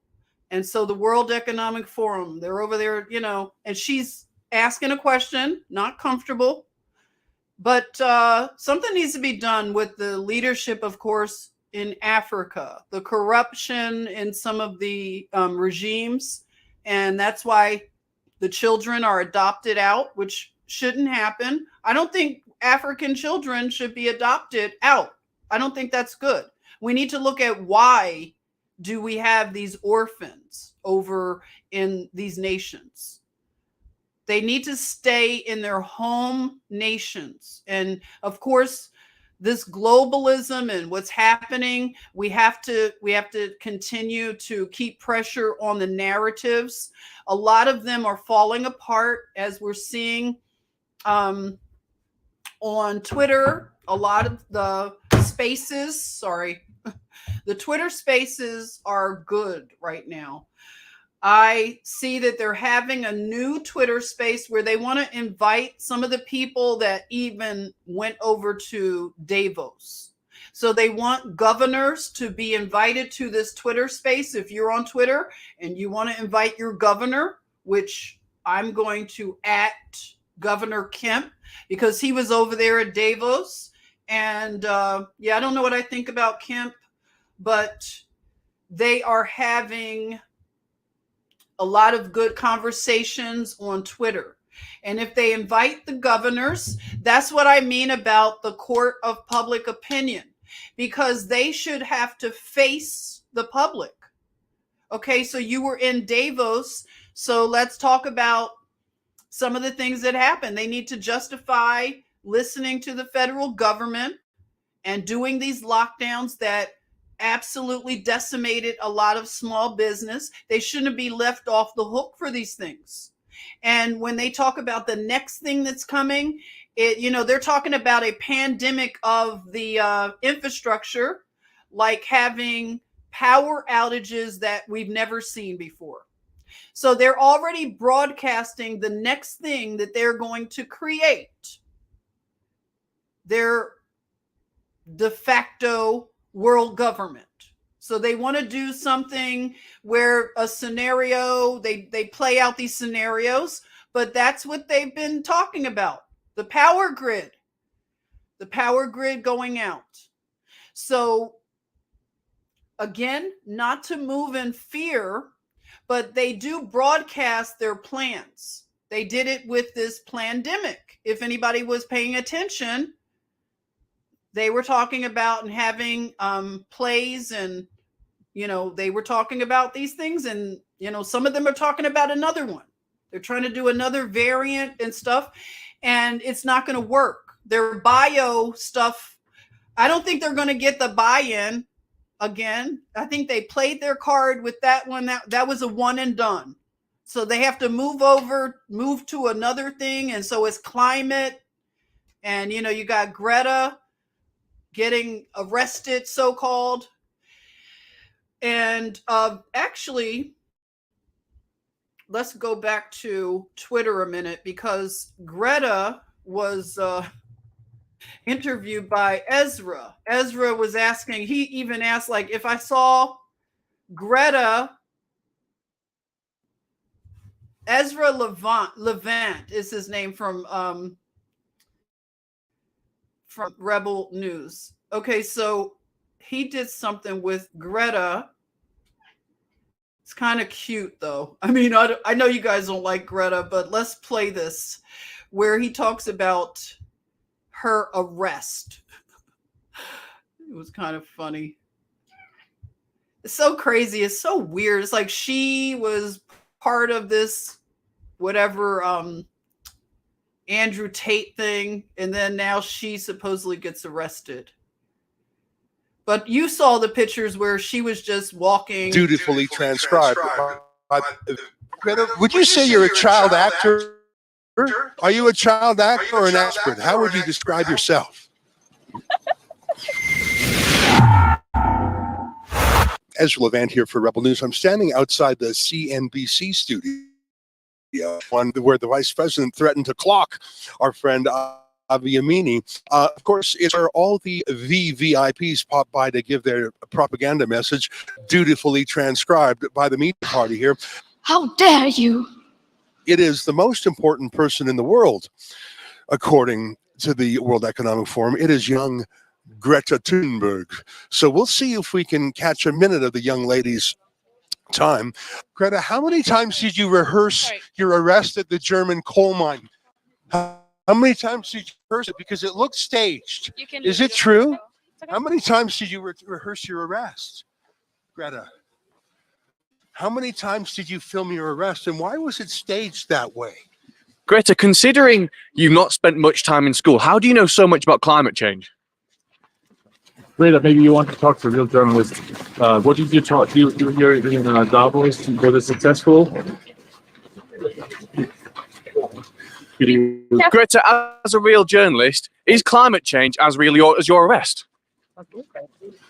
Greta, how far are you willing to go? You're willing to break the law. Will you renounce violence? Will you renounce violence, Greta? Or do you support Antifa? You've worn an Antifa shirt before. Are you in favor of Antifa? Greta, how did you get here today? What was your climate footprint in traveling here? What's your plan while you're here then? Private. What? Will we have a Fridays for Future demo tomorrow here? Great. So how do you feel about discussing climate change with the delegates here when nearly all of them take private jets? Do you think at least the fact these delegate jets is a bad thing against what you believe in? All of this could be done via Zoom. So surely you should be encouraging all the delegates here, especially the likes of US Special Envoy John Kerry for Special Envoy for climate change. Surely you should be saying to these people, you should be doing this via Zoom with a much smaller carbon footprint, surely? Greta, avoid my questions if climate change is a con. Greta, what do you think about this? Well, I think that's enough. Greta, energy prices in Europe have never been higher. Is this a good thing or a bad thing? Are you happy that natural gas is so expensive so people can't afford it, or do you think that's bad? It's getting quite cold in Davos. When can I expect some global warming? Greta, would you say you're a child actor? Are you a child actor or an expert? How would you describe yourself? Greta, are there any climate actions planned whilst you're here with all the other activists? Sure. Yeah. I'm sure it's not planning. Greta, are you used to gentler questions, or do you ever talk to people who disagree with you? Greta, who was filming your arrest in Germany? Because it looked like you did that in several takes, didn't you? You were posing with the police. He's answering for you. He's answering for you. He said you had an agency. Sometimes I wish I had one. It would be much simpler than. Well, who was filming you then? I don't know, media. You don't know who was filming you in Germany? He said he knows. He says it was an agency. News agency, you idiot. Do you normally have reporters defending you? Yeah. It's very likely that the German police and RWE fossil fuel company would stage an arrest. How many times were you arrested? Because you posed for it several times, didn't you? Sure. What is your main message to the people who are at the World Economic Forum? What message do you want to portray whilst you're here? Well, of course, it depends on who you are. Some people are more responsible for this crisis than others. Certainly. Careful, because here there are cars. How come you never protest Saudi Arabia or Russia? You only protest Western energy. Why have you never criticized Vladimir Putin or OPEC? Yeah, I've never done that. Never, ever. Well, will you do so now? Will you condemn OPEC energy? Greta, can you condemn every single delegate that's come? Yeah, surely that's something you should condemn. You can do it too. I could do it, but you're the one who has such a strong stance against climate change. And, if it's true, I commend your efforts, but could you condemn them taking private jets to these meetings? Why won't you condemn private jets? Have you ever been on a private jet even once? I own 100 private jets. Well, have you been on, how about once? Have you ever been on a private jet? All the time, yes. Wonder why you won't answer me in a straight answer. Greta, do you have any meetings with any people who are here? Any high people while you're here? Depends on how you define that. Well, can you tell us who you're having talks to? No. Why are you having secret meetings? Greta, do you think that in Davos, the big companies here are really interested in the challenge? Well, I guess all we have to do is see what to do. Let's get back to those private meetings. Why are you having private meetings? Secret meetings. Who are they secret meetings with? You let other people ask questions. Yes, please. You believe them? It's free speech, isn't it? It is, but come on. Fighting the establishment or not? What are you doing?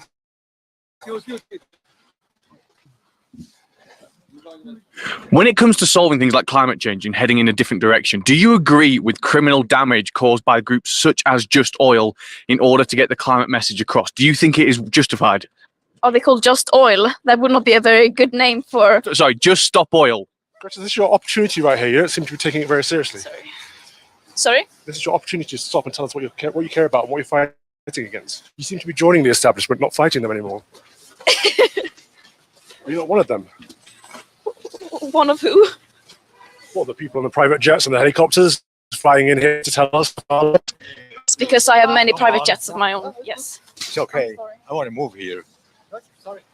The point being, you have to condemn all of them equally, otherwise it's hypocrisy, right? No? I don't see how that's funny. I don't take anything seriously, so I laugh all the time, so don't take it personally. Okay. Greta, where did you learn everything you know about things like climate change? Where did you learn all that? Yeah, that's a good question. I wish I knew. So if you wish you knew, how do you know so much? Surely if you know so much, you would know where you learned all this from, surely. Who has said that I know so much? Well, because you are deemed as an expert worldwide when it comes to climate change. You speak on global stages when it comes to climate change.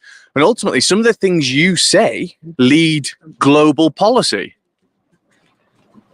If that was the case, then the world would look completely different, I assure you. What would you like to do to make the world look completely different? That's a fair question, surely. First, I would like to eat down, maybe. Are you going eating bugs to save the planet for this lunch? I think I'm going to take... I'll see. Greta, do you make an opportunity to listen to opinions that differ from your own? You try and take challenge on board when it comes to climate.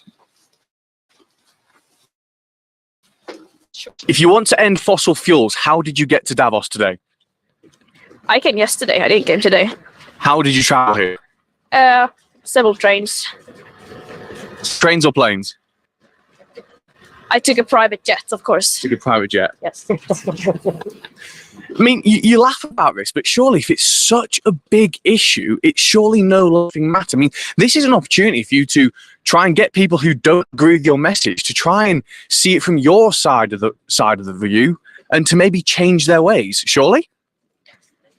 Yeah, I wish I could tell that to myself sometimes to take things more seriously, but I'm just a young person. I tend to laugh at most things.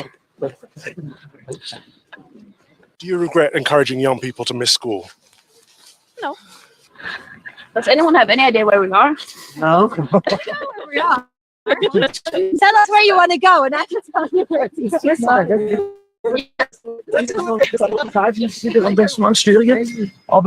Greta, who operates your Twitter account for you? Who operates your Twitter account? Oh, that's me. That's why it's so bad. I hate. Are you the only one who does it, or do other people help you? Unfortunately, I'm the only one. So no one else works? And all your social media, do you write it, or does a PR agency write it?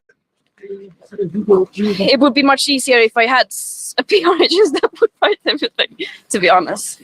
I think you laugh when you're nervous. Is that right? All the time. Greta, how do you deal with all of this? All people caring about what you have to say, listening what you have to say. Pretty big voice. How do you deal with all that pressure? I don't know. It's a bit weird. People seem to care what I think about things so much. But you love it, don't you? You always put yourself in the public. You're not a private person. You love it. You're a celebrity. Are you a celebrity or a child actor? How would you describe yourself? Who do you count as your chief advisors?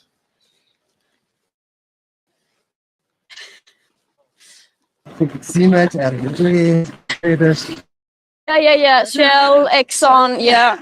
It's quite something that the media are answering for you. That's amazing. We're just joking. Same questions again and again. You're asking the same questions and we get bored, Yeah. Not only we, I guess. Greta, who would you say is the biggest threat to climate change, whether that's one person, an organization, or a country? Me. And why would you say you're the biggest threat to climate change? Well, to the world going in a disastrous trajectory towards the world being damaged through climate change. Who do you think is the worst culprit? Me. Why you? Private jets? Where do you stand on China and their climate carbon footprint? Yeah, as a climate activist, of course, you love when people emit carbon dioxide. Yeah, that's really our thing. I mean, great, you're not taking this very seriously. This seems to be a big issue to you, unless it's just simply a job, in which case, line your pockets with lots of money. Sure, you have an adult opinion on the likes of China, surely. I have opinions about lots of things, yes. Could you share your opinion on China with us? Obviously, I love it when people emit carbon dioxide. Every time Western government implements a net zero policy, it's common folk that are suffering, especially in a cost of living crisis. Do you have anything to say on that? It's horrible that people are being affected by different things like the climate crisis and so on. People are being displaced. That it's horrible. But they can't afford to eat or heat their homes because of the net zero policies. Yes, definitely why we are experiencing the cost of living crisis, yes. I agree. Thank you. You've been here before. You've had a big speech that made a proper impact. Do you think it did anything? Did anything change? Well, we can only see where we are now. The global emissions of greenhouse gases are still increasing, but for a movement that's growing. We are in movement, yes. Cars. Is the movement not turning people off away from your cause? Sorry? Is the movement not turning people away from your cause? The tactics that are being employed. På tiden säger jag, antar jag. Do you agree with all the radical tactics people are taking in your name? I think the only one taking action in my name is me, I hope. You are the leader of this movement. I hope not. Therefore, would you condemn people taking radical action and prefer democracy instead? Sorry? Would you encourage people to take democratic action rather than radical action? Protest to take democratic action. Greta, can you condemn everyone who has caused criminal damage in terms of to try and get the point across to fight climate change? There wasn't one in that. Are you? Russia and China are building more coal-fired power stations. Why should those of us in the West suffer because of net zero when they are not doing their part? Being weird because it's snow. Greta, you once stood on a stage and said, "How dare you," passionately and emotionally, because people weren't doing it. Now you seem to be taken seriously. Like, why the sudden change? I don't know. If you could say one thing to people who oppose you to convince them, what would that be? Sorry, we're. Say one thing to people who oppose you to convince them of your argument, what would it be?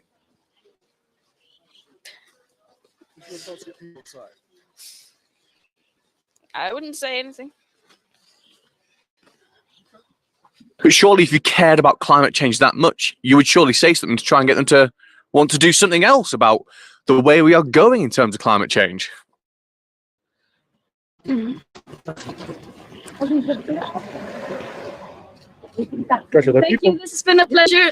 We're gonna leave now. We would appreciate if you didn't follow. Thank you. Thanks, Greta. Thank you. Well, there you have it. Greta Thunberg walking and talking for quite a while with several Rebel News journalists and several mainstream media journalists who sometimes even answered questions for her. They knew the script so well.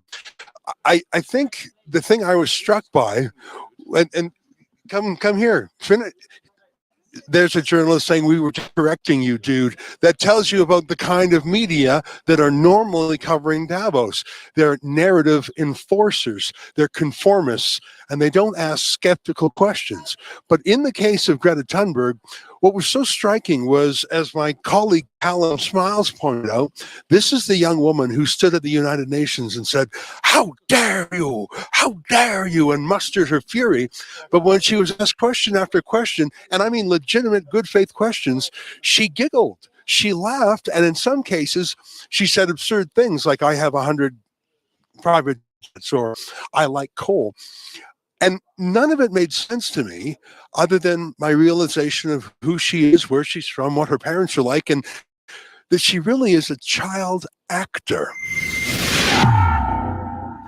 I think we just learned everything there was to learn about Greta, and I'm so glad we caught it, because we were waiting about 2 hours in the bloody cold for that. So thank you, Callum. Thanks to our hardy cameramen who are freezing. Benji, great work. Thank you very much, Ed, for being right on the spot. And what a pleasure to have Calvin with us to bring another point of view. Calvin, a very thoughtful presenter at GB News. What a pleasure to have him here. Another very interesting day here at Davos, and it pays off to wait for these VVIPs. Last point, you'll remember there was an enormous crowd out front. There was probably 50 people at the height, and Greta was simply taking her time to come out. I have not seen 50 people muster for John Kerry, the former Secretary of State. I have not seen 50 people muster for Tony Blair, the former British PM. Greta is their prophet, and she has been insulated from scrutiny. Well, we're called Rebel News for a reason, because we ask questions that other people don't like. Callum, congratulations.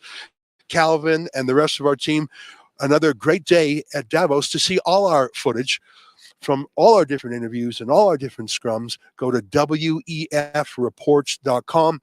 If you think this kind of journalism that you've just watched is unique and valuable, and I think it is, please chip in a little bit to our crowdfunding. We brought a crew of 7 people with us from Australia, Canada, and the UK. We flew economy class all the way, but if you can help us cover those costs, you can do that at wefreports.com. Thanks very much. And we still got 2 days of action, so keep coming back.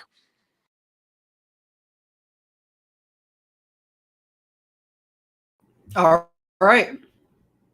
Thank you for watching. That was long. I didn't know. I watched it with you. That was so well done.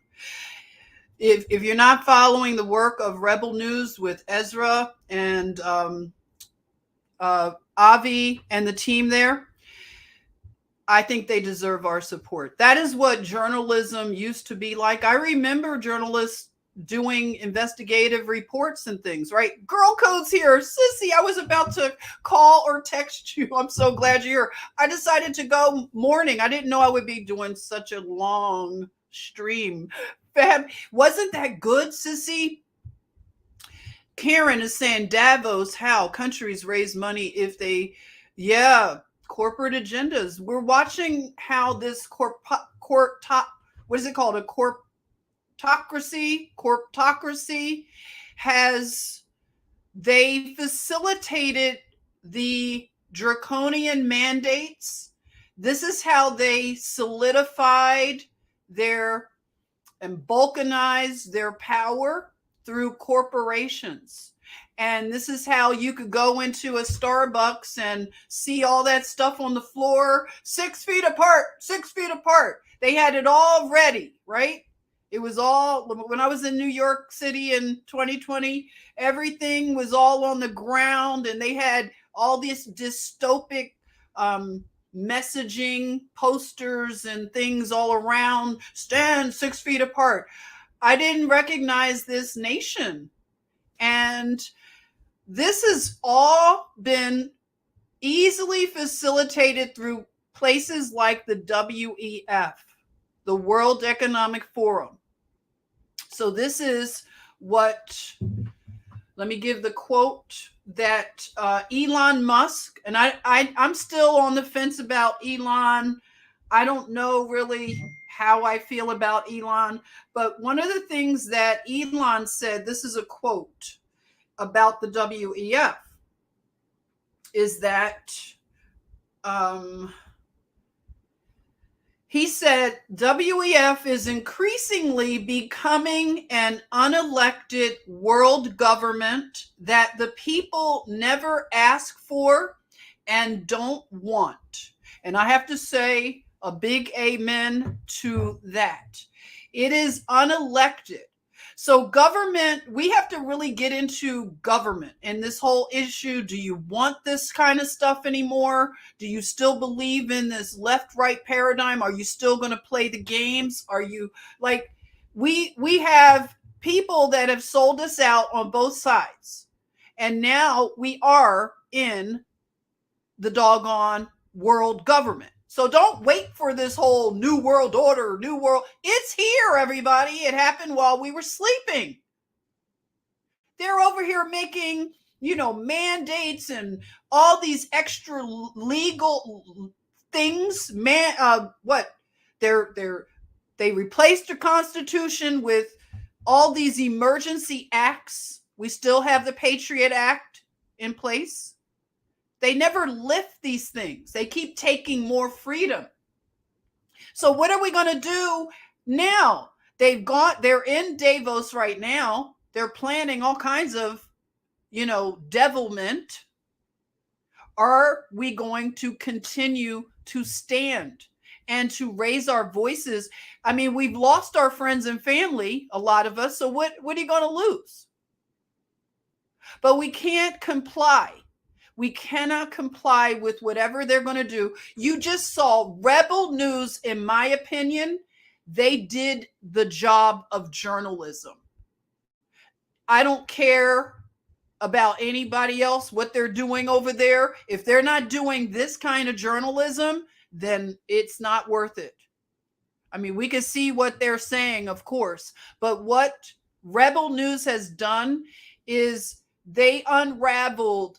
First of all, they unraveled the science and the big pharma narrative by waiting for Bourla, the Pfizer CEO, by waiting for him out in the cold, walking through the slush. That was phenomenal what they did. They deserve a lot of support. They deserve a lot of kudos for what they've done. To be out in the cold waiting 2 hours. So they walked with Bourla. And like I said, I recognize myself and my friends in that woman. Do you remember the black woman? I'm just going to call her black for all intensive purposes. But you saw how he was flanked by that light-skinned black woman. She looked just like people in my family. She looked like, me, just like I could identify when I worked in big pharma. I could have been just that person, flanking and protecting Bourla from the press, from the media, and thinking that I was doing good. I had a good job. People that still work in big pharma, my friends and family still work in these companies. I had to walk away. It took 10 years. Okay, yeah, it took me a while to wake up, 10 years. That's part of my nursing. When I say 30 plus years, 10 of them was working in big pharma. I worked at AstraZeneca. And when I saw that light-skinned black woman with that guy, like I said, she looked like someone I know. I swear, she looks like a family that I know. And we were all big pharma employees. And I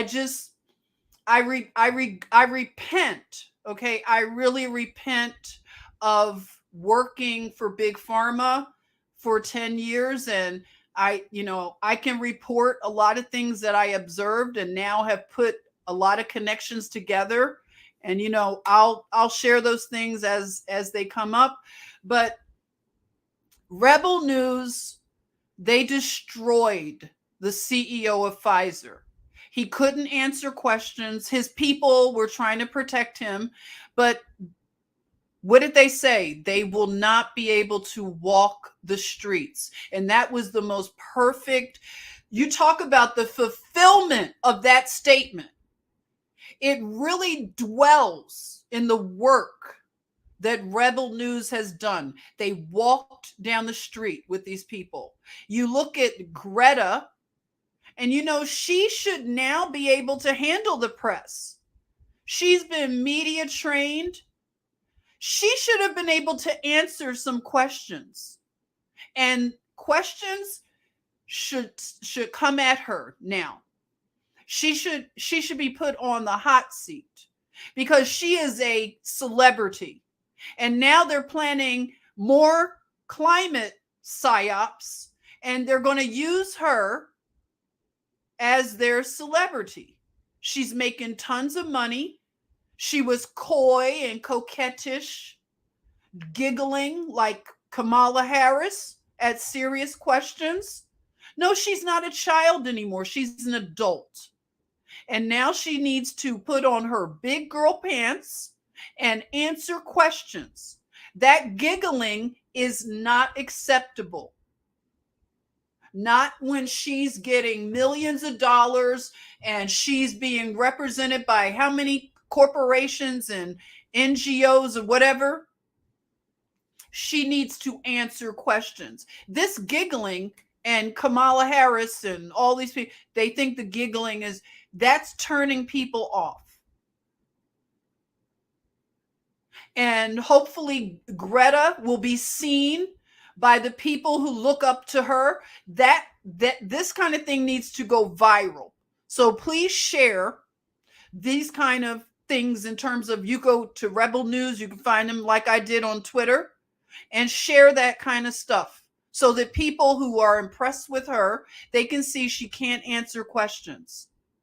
The media was answering her questions. Hey, PH Joy. She is an icon, and that's why they have a lifelike mask of her. Yeah, she's an icon. Joseph says it's happening in Ireland too. Boots on the ground, rebel media chasing them down the street. I love it. And also another one is Veritas, Project Veritas. They have done great journalism. They were deplatformed a lot. They caught another pharmaceutical executive. It was a woman, and she was a nasty one. And they caught her. She was out in her neighborhood jogging, and they came around the corner like, "Hey, what's up, sis? Here's the mic. Answer some questions." And she looked and she ran, and she's like a big girl. She was kind of like, she had that pear-shaped body where she was like small and then kind of wide in the middle. But baby, she lifted that big butt and ran. Do you remember that video? Because I shared it on my Instagram that was taken down. That was one of the best clips, because when she saw Project Veritas and they asked her that question about all the money she was taking, baby, she lifted like she was like a big jumbo jet. She got that butt moving, and she hadn't ran like that even when she was running around the neighborhood. Do you remember? That big girl moved. She went up those steps, because she lived in a house. You had to go up the steps, and she flew in her house. I bet she burned some calories that day. That's what needs to happen, okay? That's what needs to happen. They should not feel comfortable right now, okay? They have told lies. You see Neil deGrasse, he's finished, and that's what we're seeing. The court of public opinion, right, Sissy? We were talking about the court of public opinion, everybody. I'm going to talk about it more, but it's very important. Use your voice, because the narrative is just unraveling. And the truth is like a lion. The truth is a roaring lion who needs no defense. If they can't answer questions, and they're doing hypocritical things, flying in on these private planes while they're destroying the aviation industry. Have you noticed that? They are destroying the aviation industry. But meanwhile, they'll still fly on their private jets. But we need more media. We need more creative media to rise and find them when they're coming off of their G4 and G5 private jets, and put a mic in their face and ask them questions. They can't answer questions. All they know is the psychological satanic programming. And a lot of them are order followers. They follow orders. I was just following orders. That is evil. If you are on the fence and you've been pushing jabs in people's bodies, you better leave that job. You better stop what you're doing because it's not going to work out well. If you didn't do your research and find out what you're pushing in someone's body, you have to, it's no more excuses, and nobody is immune. No one is immune. Even if they have these courts, these secret courts that they give immunity to these big pharma companies, that's not going to fly. When you saw that man with the boomerang, when he saw that doctor, that's going to continue to happen. It's not going to be just a boomerang. People are not going to be able to handle that they have been lied to this degree. The anger, like they were angry at us, the unvaccinated, the anti-vaxxers, they were mad at us. But the anger towards us needs to be put on the proper people. Don't be mad at us because we did research and we decided not to do it. Don't be mad at us. Be mad at Pfizer, Moderna, anybody else. Be mad at them because they were the ones that failed the public. A lot of people did, and we could get into all the people, list them all. But we're at a time now where people are waking up to the fact that they were lied to, and it's not comfortable. And you can decide if you're going to embrace them, forgive them, whatever. But a lot of people need our support. A lot of people need to learn some of the things that we learned. If they want to clear their body of whatever, there's information they can research about clearing their bodies. And, all batches are not the same, of course. This was like Russian roulette. So the next time they try to push something and mandate the public, we need to have more people that stand up and are willing to lose their little jobs. These jobs don't care about you. They're firing people for all kinds of things now. And imagine getting fired now after you took all your boosters and all your Jonestown jabs and get fired. That's happening now. Or people are getting sick. Their health is failing. And they're learning that nobody cares about them now. Oh, where's your job? Where's all the people that mandated and were forcing you? Where are they now when your health is failing? See, that's not real love. That anytime you have to force somebody to do something is not love. Love is nowhere there. That is satanic at its core, to mandate and force people to do things. Now, they have all their little plans for social credit scores and all this stuff, but don't be afraid of their social credit scores and all the things that they threaten to do, just like what they've done to China. Don't be afraid. We have to still resist and fight the forces of evil. We have to expose the dark deeds, but we have to fight them with the truth. We have to keep researching. We can't grow weary. No fear, right, Juan? No fear. Remember, you got this far. One of the biggest psyops ever. And you resisted it, or maybe you regret. Maybe you fell prey to the force and the pressure. But we have to come to truth. And we cannot continue to give these people the respect and trust. They don't just get trust because they're called a scientist. Look at Greta. She's a climate expert. And all she did was giggle like Kamala Harris. And those weren't hard questions. She should be able to answer really difficult questions because that's her specialty. She sits in meetings with billionaires. She has the ability to go and learn things right there, go fly to a place and see it firsthand. There's no excuse for that woman to giggle, and that's okay. It's not okay. Thank you, Allie. God's Allie. Thank you for the super sticker. Thanks so much. I appreciate it. Maybe I'll do this morning thing again. I'll let you know, of course, give you a heads up. Thank you so much for joining. I know I go long, but I wanted to share this,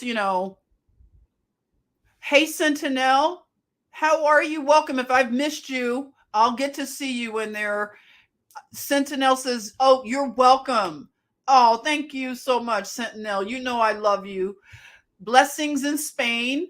Keep standing in Spain and all over. We have our British, our Irish brothers and sisters joining us all over. And we the people have to maintain our sovereignty as just a nation, as a people.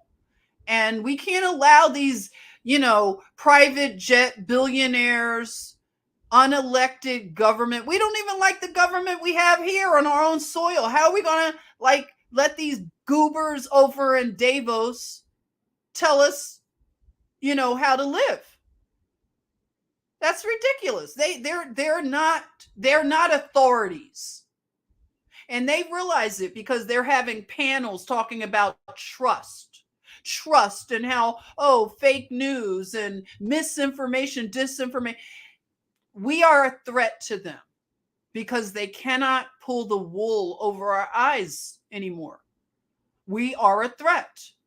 And even little channels like mine, they go after little channels who shouldn't even be visible to them, right? No threat.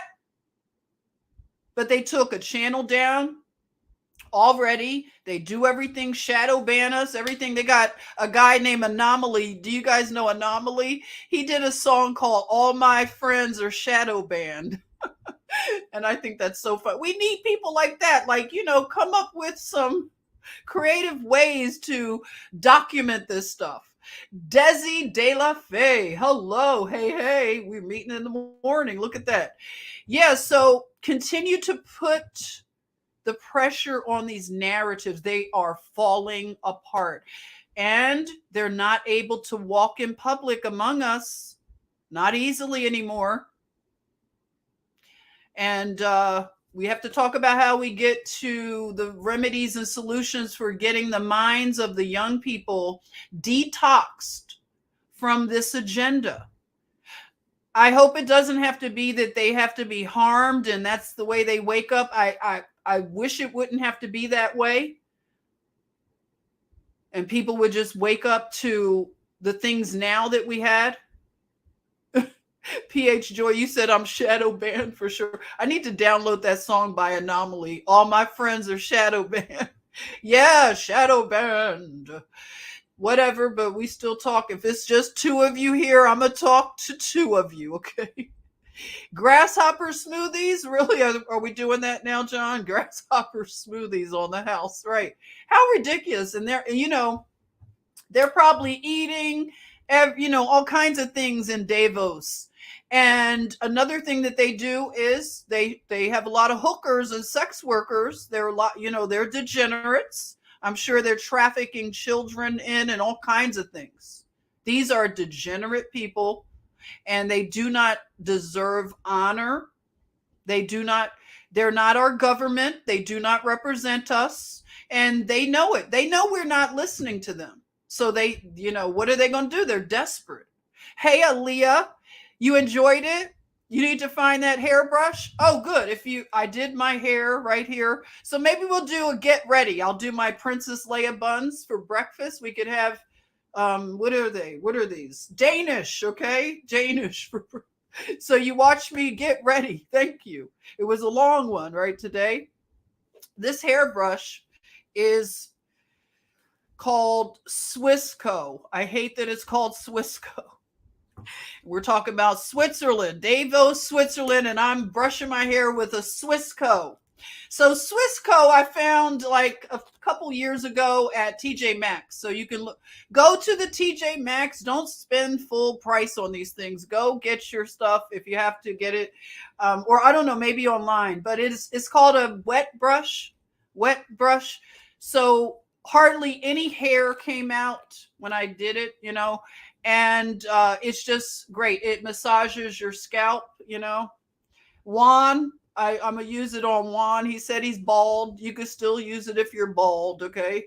So yes, and just a little water, hair like mine. You all know, you curly girls, our hair is so thirsty. So we have to have water bottles all the time, always drenching this hair. And then I'll talk about more things as we go. And you can share any hair things. I've been doing some home remedies like and mixes. You know how I am. Like rice water inside of this, and you put a little conditioner and water, and that's it. A bald brush. Well, thank you all for joining. If I didn't get to see you in the chatmosphere, I will. If you can go over to the backup channel, maybe I'll do my morning get ready with me on the backup channel, which is they have handles now on YouTube. It's at Jennifer Easton Washington. So if you want to go over to that other channel, I'm going to need to do more on that channel because of the things that have happened with, it just gets to be quite a thing sometimes with these. You're welcome, Juan. Thank you. Thank you all for joining. This was a long morning. It's still morning. So if you do that handle at Jennifer Easton Washington, please go over and subscribe, because I'll be doing things sometimes just solely on that channel. I'll try to upload on the other channel, but I think I'm going to lose access soon. So if you can't find us there, we're in the other classroom over here too. Hey, Sandra, welcome. Good day to you. Thank you, Nikki. Love you all. PH Joy, always nice to see you. Isabel, you're welcome. Thank you. Thank you. Thank you, Karen, for sharing the other backup channel. Please go over there and subscribe. I'll be doing more over there, okay? And maybe tomorrow morning we could do another get ready. Let's do the Princess Leia. Someone again, they named me Dark Leia. I've been called a lot of things. Chocolate Leia. So someone called me Dark Leia. Maybe I could say brunette Leia. I don't know. Gray Leia. Sissy is such an only child like you. Yeah, we have that only child kind of thing. But wait, my brother, I hope he said yesterday he hasn't been getting notifications of my lives, okay? So we have to have him joining more often. Sissy is such an only child like me, always making concoctions, yes. Experimental things. Yes, always doing something, okay? Especially creative. My creativity is coming back. If you looked at the thumbnail, I painted that little picture of the girl with the beakers and everything. You're welcome, Juan. Thank you for coming by. Joseph, hey, mist with rose water. Oh, I like that. Condition. Oh, I'm gonna make some more things. Tell me all the things I could put in my water bottle, and maybe you could see some transformation happening. Okay, now you're gonna get something productive done. Thanks, T. Witten. Love that you joined. Thank you, God's Alley. Thank you so much. I'm glad you caught a live too. I hadn't seen you in a while. Good. I'm so glad. Thank you. Oh, I see somebody, another super sticker. Did I miss you? Something just popped up there. I have to go up and look at. Hey, Jilly. Jilly said goobers. Where was that? Jilly, thank you for the super sticker, Jilly. I see it now. Wait, I have to go by. Sometimes this thing. I get lost in the sauce with this sometimes. You have to bear with me. Forgive me if I forget. I thank you all for all the super. There you are, Jilly. Thank you so much, Jilly. Blessings, blessings. Have a great day, Sentinel. Love you, Sea Breeze. See ya. And Girl Code, love you, love you. Hey, Karen, our beautiful Harlem Sentinel. Jen, you use rice water. I have over 300 bottles of leave-in detangler. You do? Of coconut milk and rice water? What? You will say, I love you, sister. Blessings. Okay, Karen's going to send me detangler. Oh my God. You know I need detangler. Thank you, Karen. I love you, sis. Okay, so I'll see you all. Oh, you're giving me all kinds of things. Oh, the Sentinel says carrot cake butter. Ooh, where do I find that? Sentinel, that sounds great. Anything that has butter in it is fabulous. Argan, yes, argan is fab. Love it. Yes, okay, so I'll see you soon, okay? Take care, and we'll maybe meet in the mornings. Who knows? We'll probably do this a little bit, okay? All right, so until next time, I will see you soon.